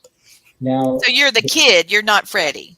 Yeah, and I'm this. Okay. It's a very complicated shot where I come through this window and I land on concrete, no pads. I can't even wear pads on my body because the kid's wearing nothing but a t-shirt and skinny jeans. So I do this stunt, and it hurt. It hurt hard because I had to jump off a 7-foot ladder and do a dive roll on concrete. Oh no! Oh my God! One of the coldest nights in Los Angeles history too. So that ground is extra cold, extra icy. It's horrible. So I do it about 3 times, and I look over at the stunt coordinator, and he looks at me and he goes, "You all right?" And I said, "Yeah." And he said, "Can you do it again?" And I said, "Yeah." So he turns to the director and he said, we're going to do this once more. And he says, "Well, I haven't got the shot I want." He goes, "Well, is that Bill's fault?" He said, "No, it's a complicated shot." He said, "Well, he can do it once more." And he goes, "Well, what if I need him to do it again?" He says, "I'll let you know after we do the next one whether he has another one available. And by the way, they're $500 a piece now." Nice, smart. I was like, okay, well that makes sense then. Yeah. And he looks at me and he's like, "But Bill," and then I didn't say a word. The stunt coordinator's the guy in charge, and so that was the next question. The stunt coordinator. Okay. His job to make sure I don't get too beat up. Well, by the 6th one, Bill. Now we're at 8, and I can't even land on my shoulder anymore because it's dislocated at least. Oh, wow. And I am bruised and I am in so much pain, and that I'm actually over rotating and landing on my back now just to save my shoulder. And I get home again. My wife turns to me and she looks at me and she goes, "Oh my God." And I said, "It's all right." And she said, "This is unacceptable." I said, "I made $8,000 tonight." She goes, "We're getting a new couch?" Yes. The transition from "Oh honey, are you okay?" to "I'll get a new couch. I'm getting a new couch" was that fast. It was just an instant. Oh, yeah. So you get used to it. You know, there's a certain level of this where you just. My best friend Lee Waddell was. I told you he was the stuntman from Scream. He was also in Jurassic Park: Lost World. And there's a scene where this tyrannosaur grabs him by the leg and just ragdolls him. Yeah, I remember that. So he had that scene, and it was I was getting married, and he was my best man, and he came to the wedding, and he's limping, something awful. And I said, "Are you all right?" And he pulls up his pant leg, and it looked like he had been chewed up and spat out by an alligator. Oh, damn. And I said, "Oh my God, dude." And he said, "Yeah, I have to run on that leg tomorrow." Because he had to fly back to Hawaii the next day. And I said, "What are you going to do?" He said, "I've got some Novocaine and I've got some pills, and I'm just going to," he says, "I'm making $30,000 a month right now." Oh yeah. my goodness. So you're going to turn that job down? No, you're not. No. I go in there broke leg with crafts and everything on. Exactly. And duct tape, super glue. Yeah, give it to me. Yeah. Bless your heart. His residuals a year later were more than 3 times that. Holy moly. So when you get a job, you do it, no matter what it takes, because that's the job. And you don't know if you're going to work again next month. You don't know if you're going to work again next year. I was very fortunate, as I've said, but a lot of people aren't that fortunate. So you got to make the money when you can. You have to establish that you are durable, you are repeatable, you will do whatever it takes to get the shot right, because that's what's going to get you hired again. Yes. A little too Candy asked about this, or being a cowboy that doesn't worry I about see. it. Yeah. Because the other thing people tell me, "Oh, I'm fearless." It's like, well, what if you get hurt that first time? Now you can't do it again. Now they have to go find somebody else in the moment, which is expensive, time consuming. It means everybody's waiting around until they get the new stunt guy. But you don't want to be that. No. You want to be the guy that has removed every level of risk possible so that you're not going to get hurt. It's going to look like it hurts. Yep. But you're not going to actually get hurt any more than necessary so that you can do that exact same stunt. Like when I was doing that thing with for Nightmare 6, I had to hit the same exact spot because they're filming from 2 different cameras. So they want to be able to switch back and forth when they're editing between the first shot, the second shot, and the 8th shot. So I have to do it exactly perfect every time. And that's what the challenge of it is. It's not, can you do it? Can you do it over and over perfectly every single time? Bill, I'm sorry for all the monkey motions I'm making. My dog is eating my pocketbook. Luna, stop it. Stop. Well, you should not keep your money in bacon. There you go. Put it in something a little, put it in something aluminum. Well, she's decided she wants to chew on my pocketbook handle. I don't think she can tear it up, but I didn't know what she had. Y'all, you just don't know. Being a fur mama is not easy. And she's a diva too. She is a diva. Yes, she is a diva. Luna and Ginger. Yep. Yes, I'll have the puppy stroller there. Yes, I will. Yes, we will. Yeah, everybody's wanting to know about Freddy and Jason. Are there going to be any more movies? What do you think? There is talk of rebooting Freddy. They did reboot Freddy about 6-8 years ago, but it was not well received. Oh, really? Well, they did a remake, but they did a remake of a movie you don't need to do a remake on. If you had perfected it, like Nightmare 1 was the one they did a reboot of. And the thing was, the actor was fine. The cast was fine, but what were you going to do that was going to make this better? Add more CGI? Yeah. Really? That isn't going to do anything. Yeah, that was with the kid. That was with the kid Kelly Leak that played Bad News Bears. Yeah, from Bad News Bears. I know, isn't that funny? And he wasn't bad. He was good. But the thing was, people said, "What are you doing? Why are you doing this?" If you did a remake of Frankenstein, and they're always doing a remake of Frankenstein. When they did it with Robert De Niro as the creature, okay, you are putting a real actor in a real role. That's great. They've done a million Batman movies. They've done a million, whatever. But they do something different with it that makes it interesting and fun. They weren't doing anything new and particularly interesting with that. They got a new actor, and people are like, he's no Robert Englund. Well, that's a terrible shame. It's a terrible thing to try to walk into a role that is so wholly and entirely by somebody else. So he took on a lot more. He bit off a lot more than any human could chew. They talk about Kevin Bacon being the new Freddy.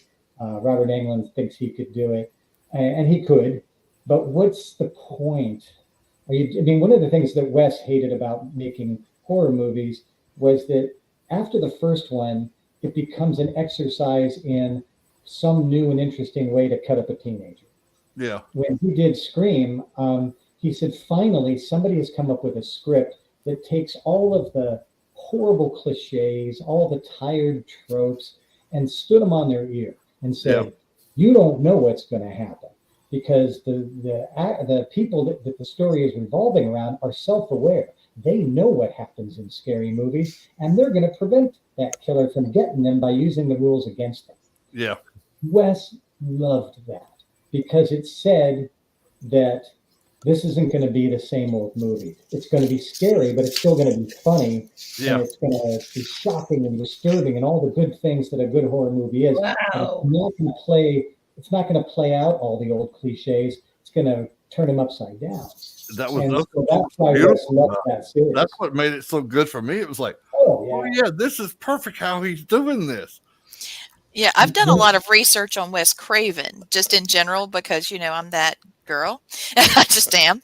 And he chose the red and green because there was some scientific study about, what was it? Something about, there was a scientific American article that talked about the color combination of red and green on the human eye, and that it makes you just feeling disturbed. And I was like, gosh, what about Christmas? But it's true. Santa's always kind of gotten me. But the other thing was, if you put Freddy a quarter mile away in the back of frame, you could still see it. Yeah. It's instantly identifiable. And in fact, in Scream, there's a scene where Principal Henry, who was played by Henry Winkler, goes out and there's a janitor mopping in the hallway, and it's Wes, and he's wearing a Freddy sweater. Oh, is he? Yes. And he's even called Freddy in the little. Oh, that's too funny. Yeah, when you see it, you can't miss it once you've seen it. But he knew that character, he wanted to be able to have him sort of shapeshift, but he wanted to be able to make you understand that he was there. And so in any of the sequels, particularly, they use it where there's a nurse walks by, but she happens to be wearing a a sweater that's blue or red and green, and you're like, wait a minute, that's Freddy. Hey, and it's one of those things like, I saw it. So it sets up a very easy jump scare for one, and it also gives you that foreboding that something bad's about to happen. Yeah. And it can drag it out forever and make you sweat like a pig because you're just terrified because you know it's coming. What great Easter eggs. Yes. Wes had told me the story of creating Freddy was he grew up in Ohio, and there was a time he was up in his window and he looks out and he sees this very scary looking man in a fedora. And he looked down at the guy and the guy looked up at him and caught his eye and would not look away. And Wes said he was scared out of his mind. So he just got away from the window and he goes back an hour later and he looks out the window and the same man is standing there and he's still staring up and he saw him look down. And he said it stuck with him that one day he was going to get a chance to make a scary movie, and that was going to be part of that character. The drunk guy with the hat. Yep, he had a bully too that was messing with him. The other inspiration was a family that escaped the Cambodian killing fields. Yeah, and then there's also a whole group of people that died in their sleep. They were having bad dreams and they died in their sleep. So he took all that and smashed it together and made something incredible. Well, the crazy really thing is, Wes always wanted to be a movie director, but he was a humanities professor. And the deal about that's good is he really studied the way human beings respond to scary things. Mm-hmm. And when you would watch Wes make a movie, this is one of my favorite things about Wes, you'd watch him make a movie and he would sit there with this evil grin on his face because it was like somebody, a little kid playing with evil G.I. Joes. He had all these actors and let's put him here, let's put him there. And then they had sets and he had music and he had special effects and he would play with these ideas that had been running around his head forever. And then he had actual human beings who would play those things out for his amusement. Nice. And then he would make these movies and people would pay him a crap load of money to make them do what he knew he could make them do in order to make a scary scene. And when he sent me the script for Scream, I said, you will never get this made. And he smiled. He goes, why? And I said, it is incredibly gory. It is horrendously scary. It's going to be X-rated. Nobody's going to give you an R. This is too scary. And he said, when I do it, it's going to be funny. I said, this is the least funny thing I think I've ever read. Wow. And he said, you'll see the way I cast it, you're going to have a good time. And damned if he wasn't right. That movie was funny and scary and gruesome and everything, but it's entertaining, you know? Watching him work with, he was working with Drew Barrymore, and Drew is a very much of an animal rights, activist and protector. And so he said to her, I need you what's the scariest thing that's ever happened to you? And she said, I read a story one time about these two boys that lit a dog on fire. Just for the sake of doing it, just to watch it suffer. Oh, hell no. And even in talking about it, she starts to cry. Oh. And Wes turned to her and he said, am I allowed to use that? Wow. And she said, yeah. Okay. So when they're making the movie, he needs her to be so frightened. He needs her to be so compartmentalize, remember that emotion and portray it. That's incredible. So he turns to her and she's getting ready to do the scene and he says, can you smell the gas? And she starts crying. He said, we're lighting the match, Drew. We're lighting the match. And the dog is crying. And she, of course, just loses it because that's the worst thing in her world, that she can imagine. But that's the way he prepared her. And she was brave enough and artistic enough that she allowed him to use that. That's a real acting. I mean, that's a technique that's incredible. Oh my God. As an actor, when somebody gives you something that affects you that viscerally, that you're instantly there. That's a great director and a great actor. Oh, yeah. A very brave thing to do because he doesn't want to traumatize her for real, but he needs that real performance in order to make that film work. And so she was very brave and very kind to allow him to use that, because he knew it was going to get her where she needed to be in order to make that scene work. And the thing about it is, my buddy that was the actor in The Mask, he had to work with that as well.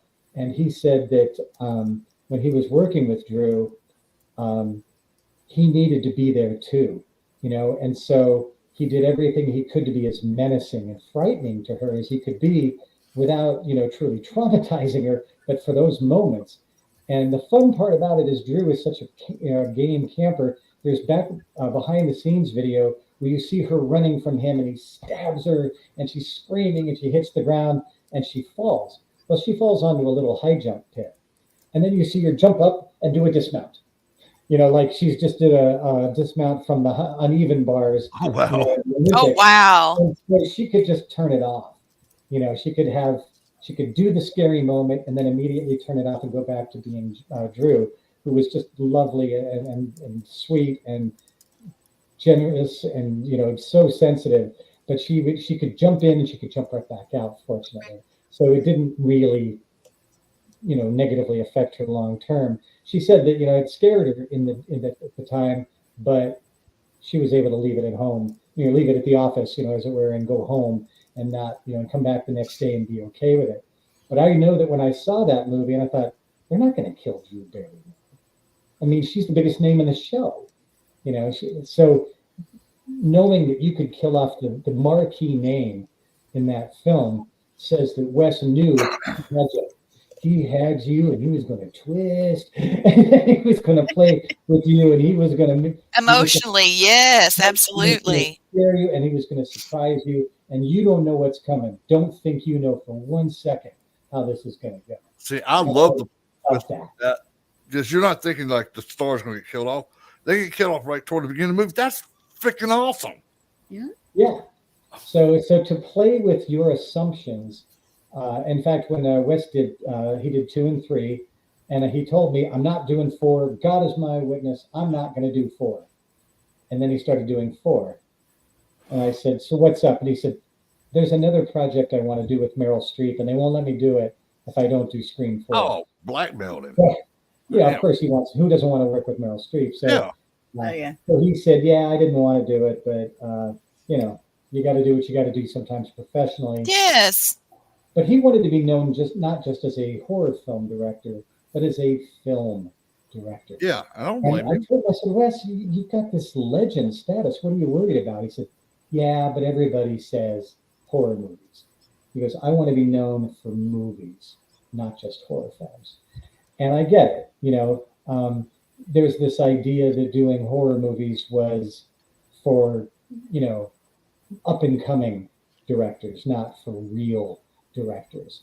And so he carried that around with him quite a bit. He really wanted to do more and different things. Just before he passed, he'd done a book that he wrote, and he really wanted people to like that book, and he wanted to make it into a big sci-fi movie. And he did Music of the Heart and some other things because he didn't want to just be that one-note Johnny that just did horror films. But in the end, I think he really found that, you know what, I'm good at this. Yeah. I've got a gift for scaring people, and lean into it. Why? If you're a gymnast, be a gymnast. You don't have to be an actor too. Do the thing you do well, and own it. And I think his legacy is eternal. Nobody's when people think about the kings of horror. You got your John Carpenter, you got your Wes Craven, you got your Stephen King, and nobody else. He owns that territory. So the fact that I got to work with him a few times and then actually got to work with him as more as a co-worker kind of thing for me was another one of those things where a blessing from beyond. I mean, more luck than any human being deserves. That I got to be a friend of his. Just one of those things where now when I talk to folks like you and people go, "Why are you so damn lucky?" I'm like, I don't know. I don't know what I did. Maybe I was just really. Are you still filming? I just wrote a book. Actually, I've written 2 books, and I have had people tell me this is going to. In fact, to the guy that directed Night of the Demons, I just happened to meet him at a dinner party, not where any other movie people were. He just happened to be there, a friend of a friend. And I told him about By His Hand, and he said, ooh, that'd make a good low-budget movie. I said, damn straight it would. And he's like, have you written a screenplay? And I said, yeah. He goes, really? Is it good? And I told him, you send these things out to people who are paid to read it, and they gave me an 8 out of 10, which is they call a must consider, which means if you're a director or a producer, you should be looking at this. It's new, it's original, it's different, it's scary, it's disturbing as F, and nice. You should be making this. And so I've had some people talk to me about it. He told me the formula that he uses to get the money together. So I really, my wife said to me, you're going to make a movie, aren't you? And I said, do you think so? She said, I know you well enough to know, we've been together 24 years. She said, I know you well enough to know that if you want it, hell or high water, get out of the way. Exactly, man. That's the way it's got to be. Awesome. And I think it's good enough. The people that have read it and the reviews that I've seen have said it's unique and it's original. And that's the highest compliment anymore. I have seen so many reboots, rehashes, prequels, sequels. I'm sick of them. I want somebody to make something new. And so when I wrote this, I didn't want an ending anybody would see coming. People who've read it said, I thought you were funny. You're disturbed, man. You need help. And I'm like, it really bugged you, didn't it? And I'm like, why does that make you happy? Why are you so happy? Oh, yeah. To me? It's like all the trauma you can have for your $6. Yeah. Cheap. Oh, Bill, we would get along well because I could come up with some ideas that would make people insane asylums go, what the hell? Well, my wife you could. It's really good. I gave the first few chapters of my wife to my wife, and she said, I don't want to hear anything about this ever again. And I said, really? She said, this is so disturbing. I don't want to hear anything about it. So my son read it, and he said, I don't want to be the last person you talk to before the police get to my door. He said, what is wrong with you? Why do you write about this stuff? And I said, it started as a nightmare that was the worst thing I could possibly imagine. And if you read it, I'll send you guys all copies if you like. Yes, please. But it's something that is so, if you're a parent particularly, this messes with you. Because the story basically involves the very worst things that could possibly happen to people I care about the most in my life. Mm-hmm. And so it's very emotional, very disturbing. And so when I was writing it, I decided just to let my freak go. I love it. Let my mind go where it goes. People like, you are a dark son bitch. I am. They said, most of the time you have the funniest jokes and the funniest stories. There is not one thing in this book that is even remotely funny. And I'm like, yeah. And they're like, so what happened? Caused all that. Oh, yeah. And I said, I'm not telling you that. And they said, why? And I said, because I don't want to ruin it. I can see on your face that this very much effed you up, and I love that. Oh, dude, I can't wait. I can't wait to read it and see it. Oh, I'm so excited. Please let me know. Have you got your publisher? There's an audio book of it as well, which I read audiobooks just as a sort of love audiobooks. Yeah. And I got to read it, and I had to read it 4 times because I could not get through it. It was so. I had to change all the names to be not my family, because when it was my family, it was much more visceral, and it was much more affecting. And there's a scene that took me 3 days to write because I just kept crying. It was so hard to imagine this horrible thing. And so when I go through it now and somebody says, I was reading it and I got to that one scene, and you'll know what I mean when you read it, and they said, I stopped reading for 3 days. Oh my God. Could not imagine it. I didn't want to imagine it.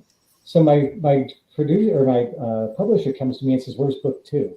I said, dude, I don't want to go to this place again. No, Bill, if you can stand a Southern accent, I'll be the bastard that reads it for you, because I ain't scared of nothing. This is one of the funnier parts. I'm writing the second book, and this one girl that's I know from Australia says to me, I'm a little disappointed. And I'm a little disappointed. And I said, why are you disappointed? And she said, I'm not in it. Oh, yeah. Oh. And I thought about it, and there was a character that was a little too nondescript. She wasn't very vivid. And so I thought, that's it. And so I drew this character as her. And I sent it back to her. And she goes, oh my God, I'm Michelle. I said, yes, you are. And she goes, you did me wrong. You did me horrible. You did terrible things to me. And I said, you wanted to be in it. She's like, you're right, I did want to be in it.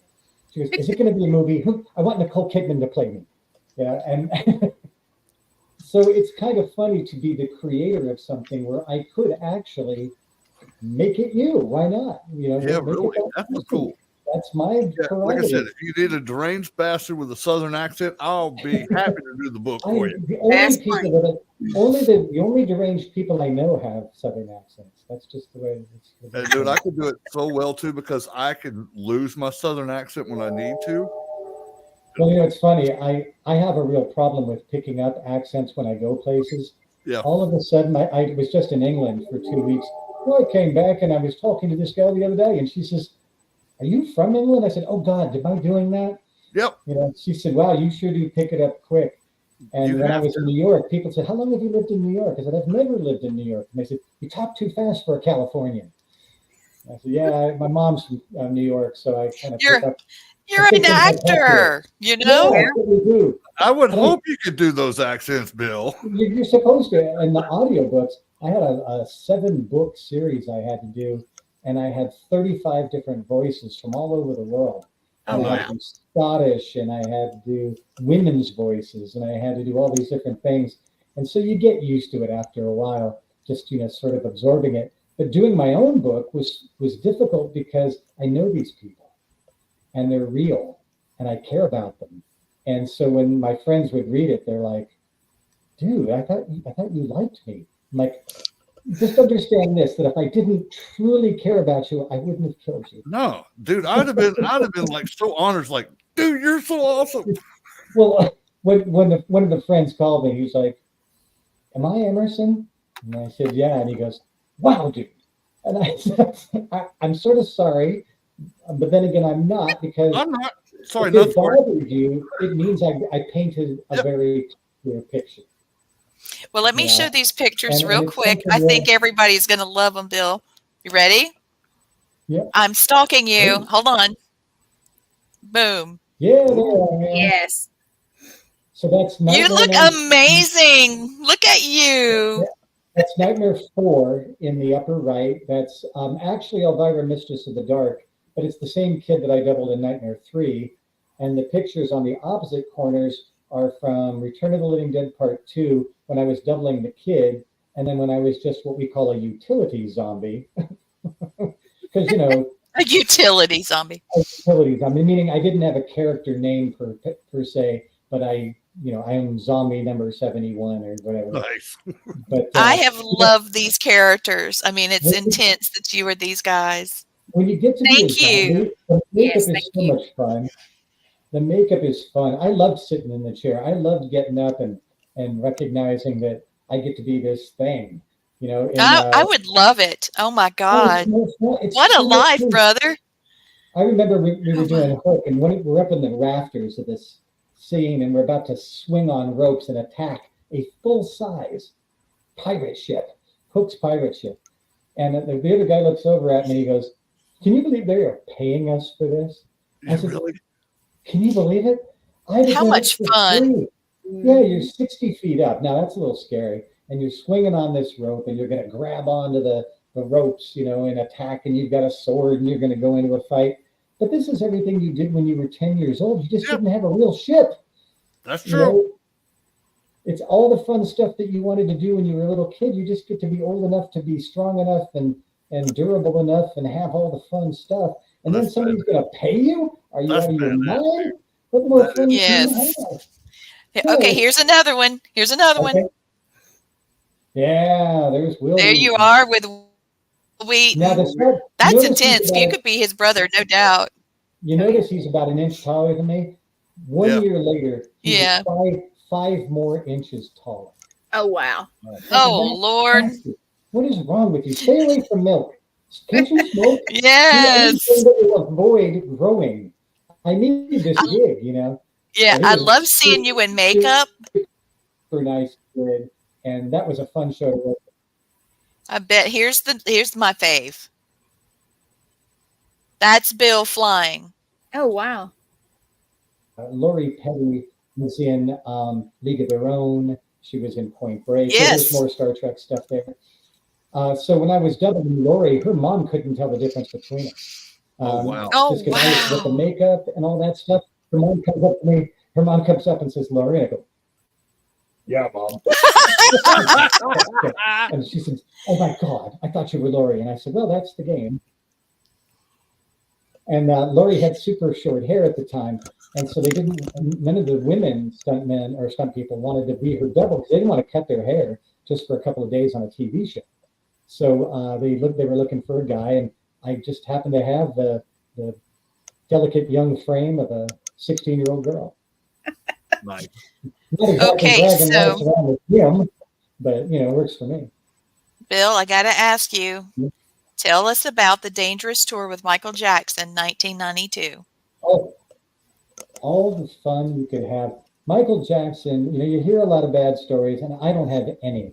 He was the kindest, most generous human being I think I've ever worked with.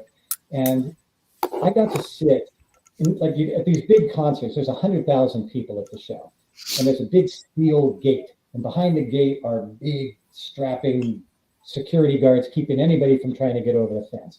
I would bring a lawn chair and watch from in front of them and just watch possibly one of the greatest performers the world will ever know do his shtick in front of 100,000 people.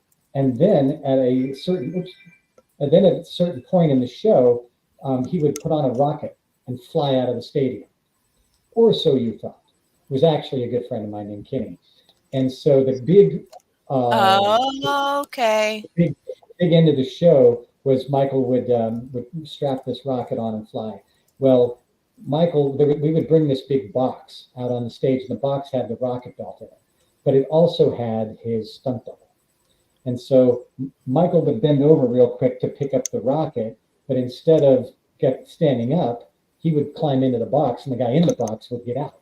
Oh, nice. Okay. He already had his helmet and his suit on. So it was a David Copperfield actually designed the magic trick.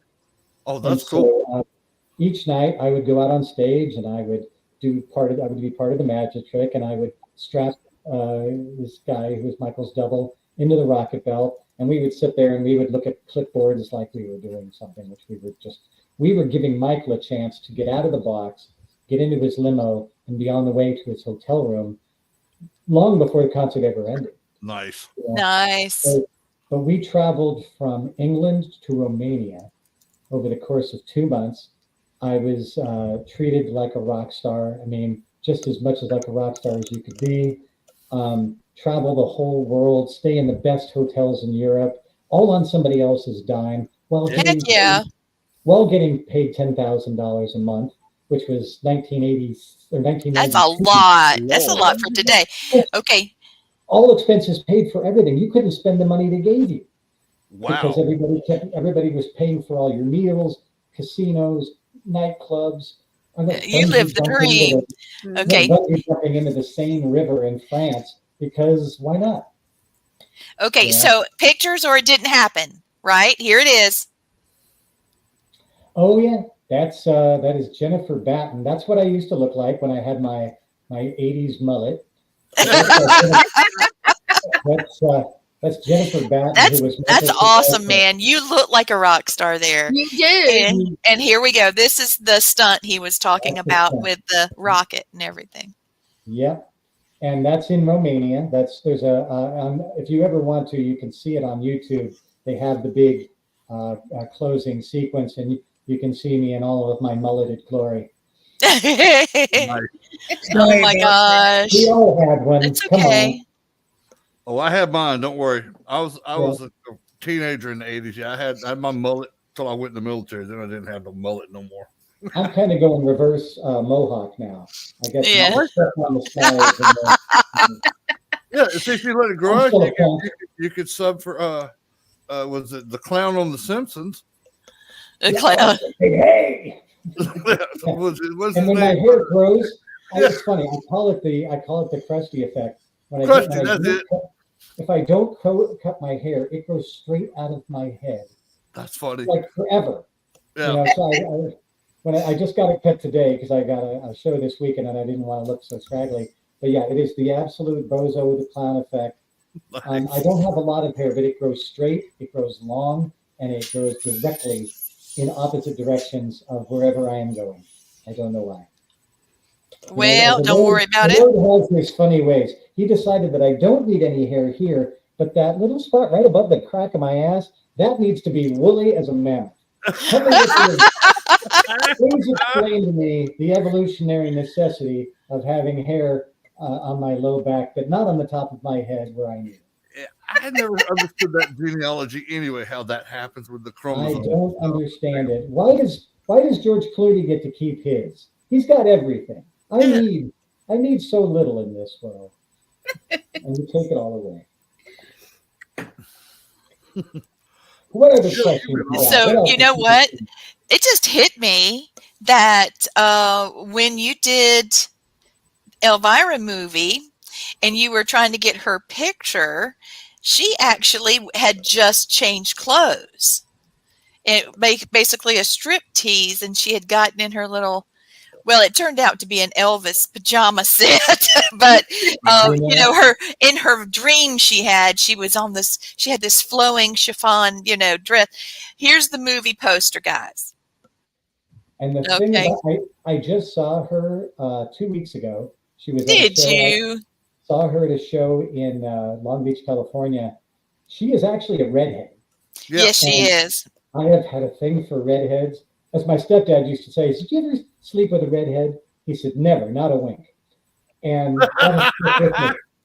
and his thing, seeing her, she's a few years older than I am. She is so absolutely beautiful to this day. She is gorgeous. She is so stunning. She is in great shape. She is beautiful. She is funny. She is clever. She is smart. And it just, if you're not in love with her, I don't know what your problem is. I know. Thank you. You got a problem. She used to be a showgirl in Vegas. Yes. And she talked to Elvis, and Elvis told her, you can do anything you want to do. And she took his advice. That's why she had Elvis pajamas on, because she was a big Elvis fan too. So yes, she was. She dated him. Yeah. She was a good buddy of Pee Wee Herman. Worked with. Oh, good. Yeah. So, and you know, just an innate funny. One of my favorite stories about her. I pulled up to filming, and I tell you, they get you there at like 6 a.m. I was actually there at 5 a.m. And I hear, as I'm pulling up in my car, this loud rock and roll. It's "Welcome to the Jungle" by Guns N' Roses. Guns N' Roses. And I'm like, where the hell is that music coming from at 5 a.m.? And it's Elvira's trailer. The walls are shaking. She's got speakers, 3 foot high. My girl. She's my girl. That's my spirit animal. Your spirit animal. And unapologetic, but funny and smart and kind. I use the word kind a lot because to me, kind is the highest. Goes so far. Yes. The kindness. Because if you are that, pretty much everything else falls into shape. And she was both, and I say she's beautiful, and I mean that in every respect. Yeah. Of course, she was physically pretty, but just one of those people that wanted the best for you and was always smiling. I'm sure she had bad days. She was basically carrying that entire film. There weren't a lot of other people in that film that were as famous as she was. And carrying a film, there's a lot of pressure there. If this isn't good, it's your fault. Yeah. And that kind of pressure can really be very, very difficult to handle. But there was never a bad day on set. She never blew up at anybody, no matter what. She created an atmosphere where everybody was laughing, everybody was giggling, and the one-liners that were part of the show, and then the ones that weren't. Where she would keep the mood light, because if you're filming all night long, 3 o'clock in the morning, it's 3 o'clock in the morning, you're tired. You just and you're wet because you've had sprinklers on you. They're 40-degree water. Everything is miserable except her. And because she's not miserable, she makes sure nobody else was.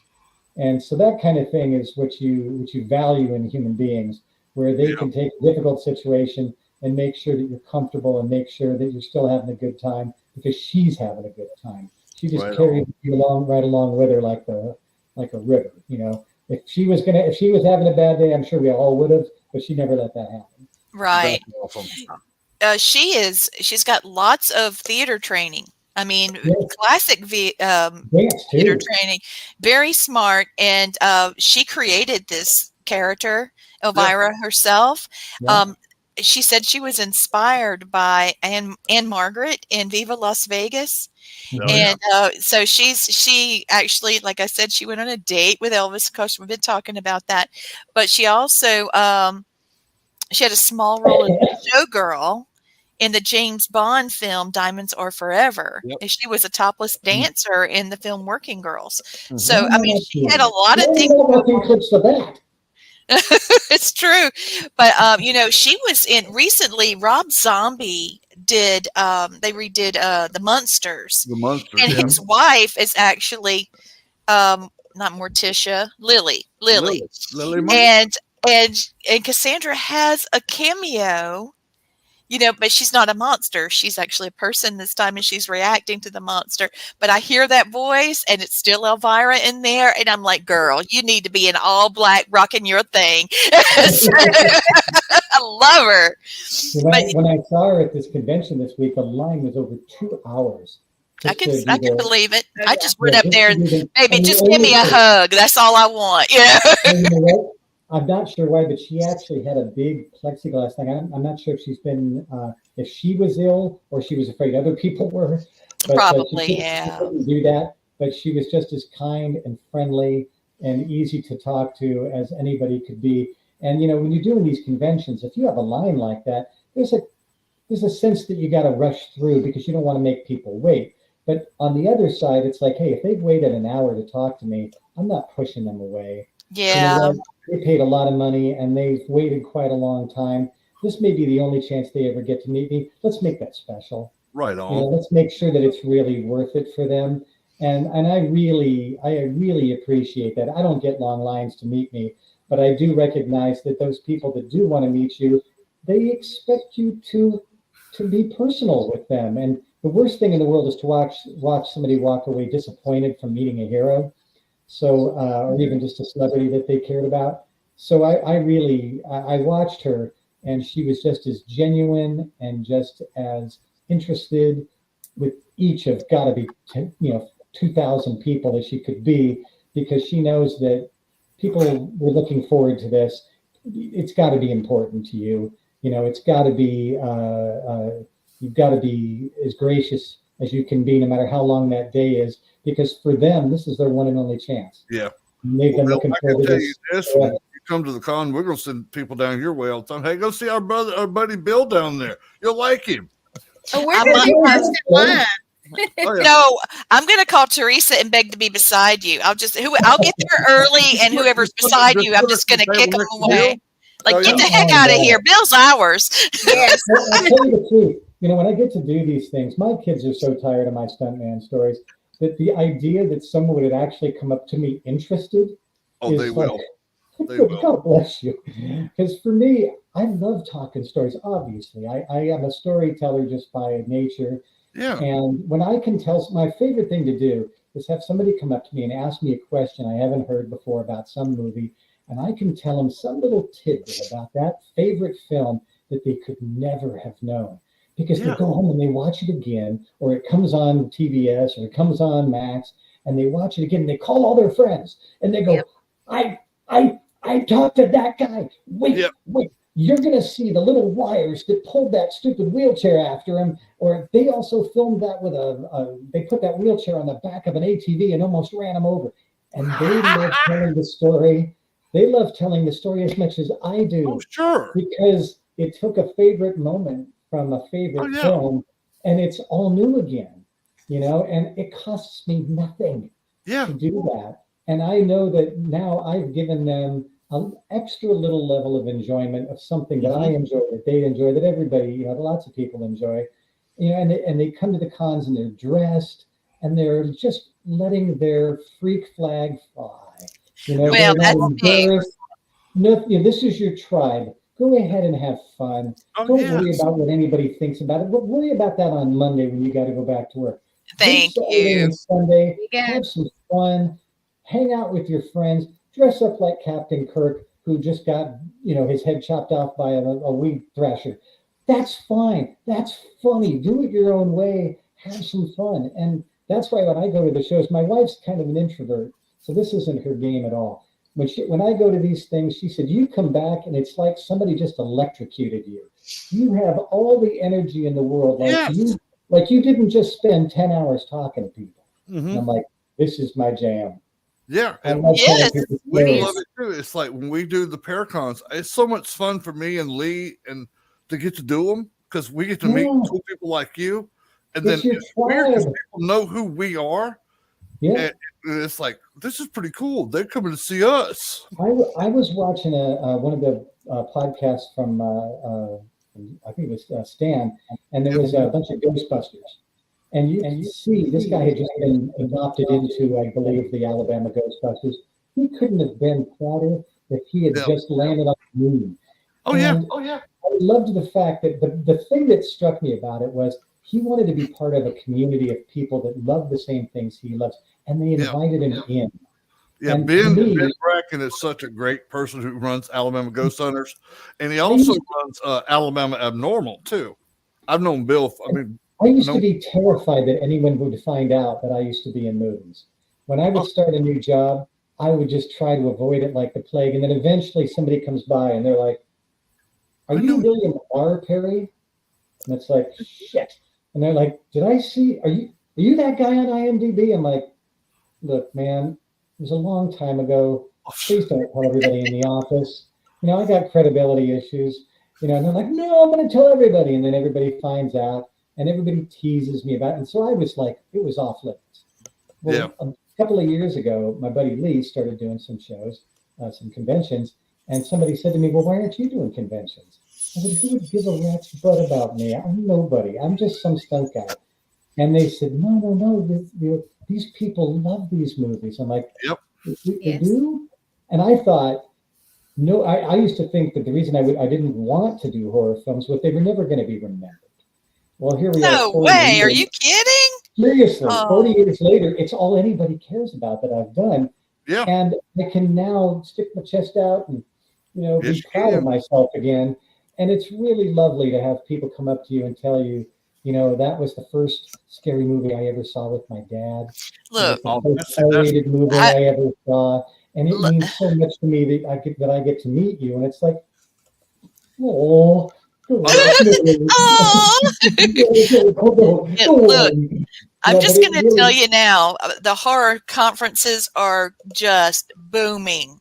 Yes. Buckle up, Buttercup. You're getting ready to have some crazy stuff happen, and they're going to need to meet you, man. They're going to need to meet you. I need to meet you. I'll say it. I need to meet you. Okay. I'm just going to give you a big old hug. Yeah. I have 5 of these. Hey, people are saying a great Halloween treat early. That's right. We're going to be spooky together. I promise you, I will enjoy it even more than you, because when somebody tells me, that they love this film or that film or that, it reminds me that how lucky I have been as a human being to be able to do the job I wanted to do when I was a little kid. Most people don't get their dream job, No, they don't. No, they don't. And when people say, "Oh, I always wanted to be a stuntman," it's my responsibility to share with them what that was like, because they didn't get that chance. Yeah. And so I love sharing it with them because I can tell them the downsides, how hard it is to make a living, and how, the chance that you could get hurt and never work again, or all these different things that could go wrong. But I also tell them the fun part, because that's what they want to hear about. And then they get to experience it a little bit, and it makes me feel like $1 million. It makes them feel like $1 million. There's just no downside to it. I have a lot of jobs I've done in my life that suck right out.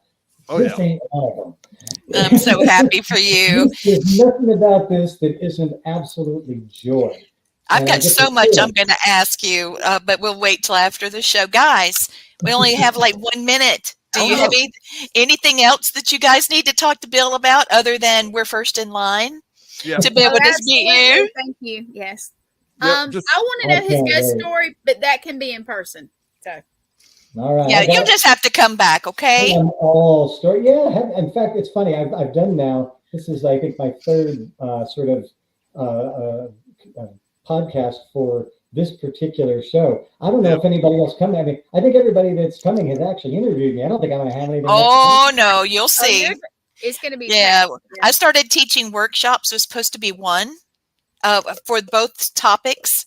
I taught it 4 times. Yeah. Because people were still asking. So buckle up, like I said.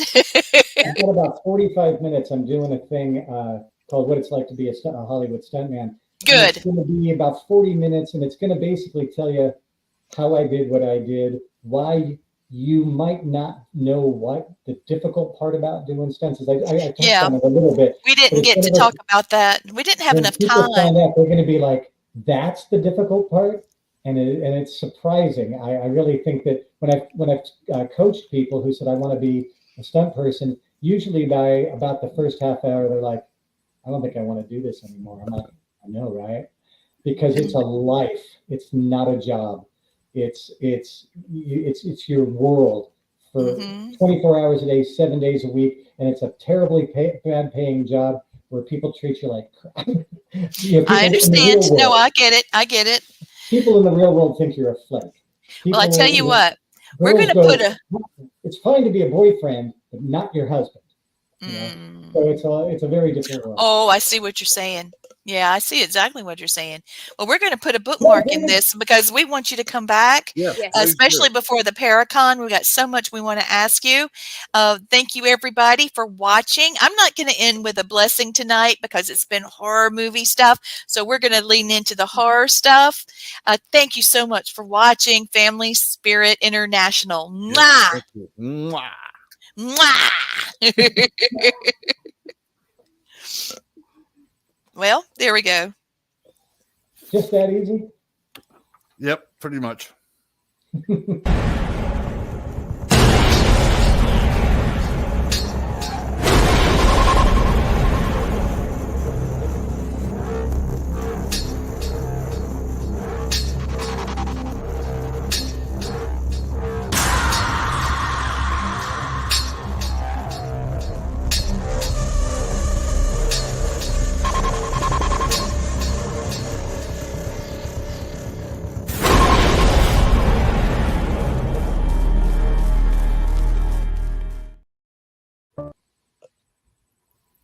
It's going to play.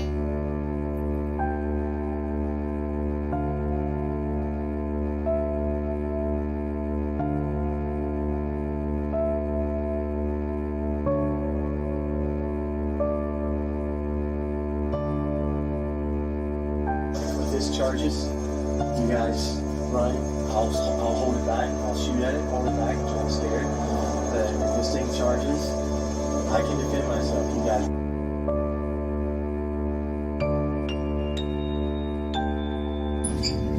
This was very late at night. Everybody was asleep. And I was terrified. I was absolutely terrified.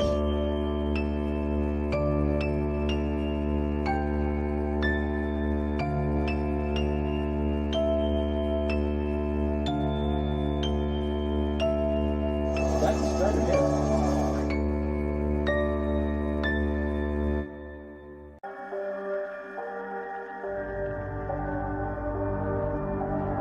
What is this thing?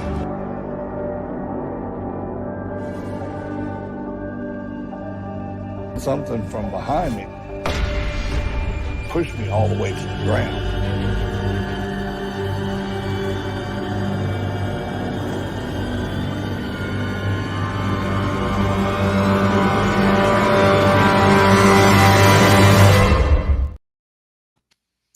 This is so much fun to watch all these, isn't it?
of spiritual activity.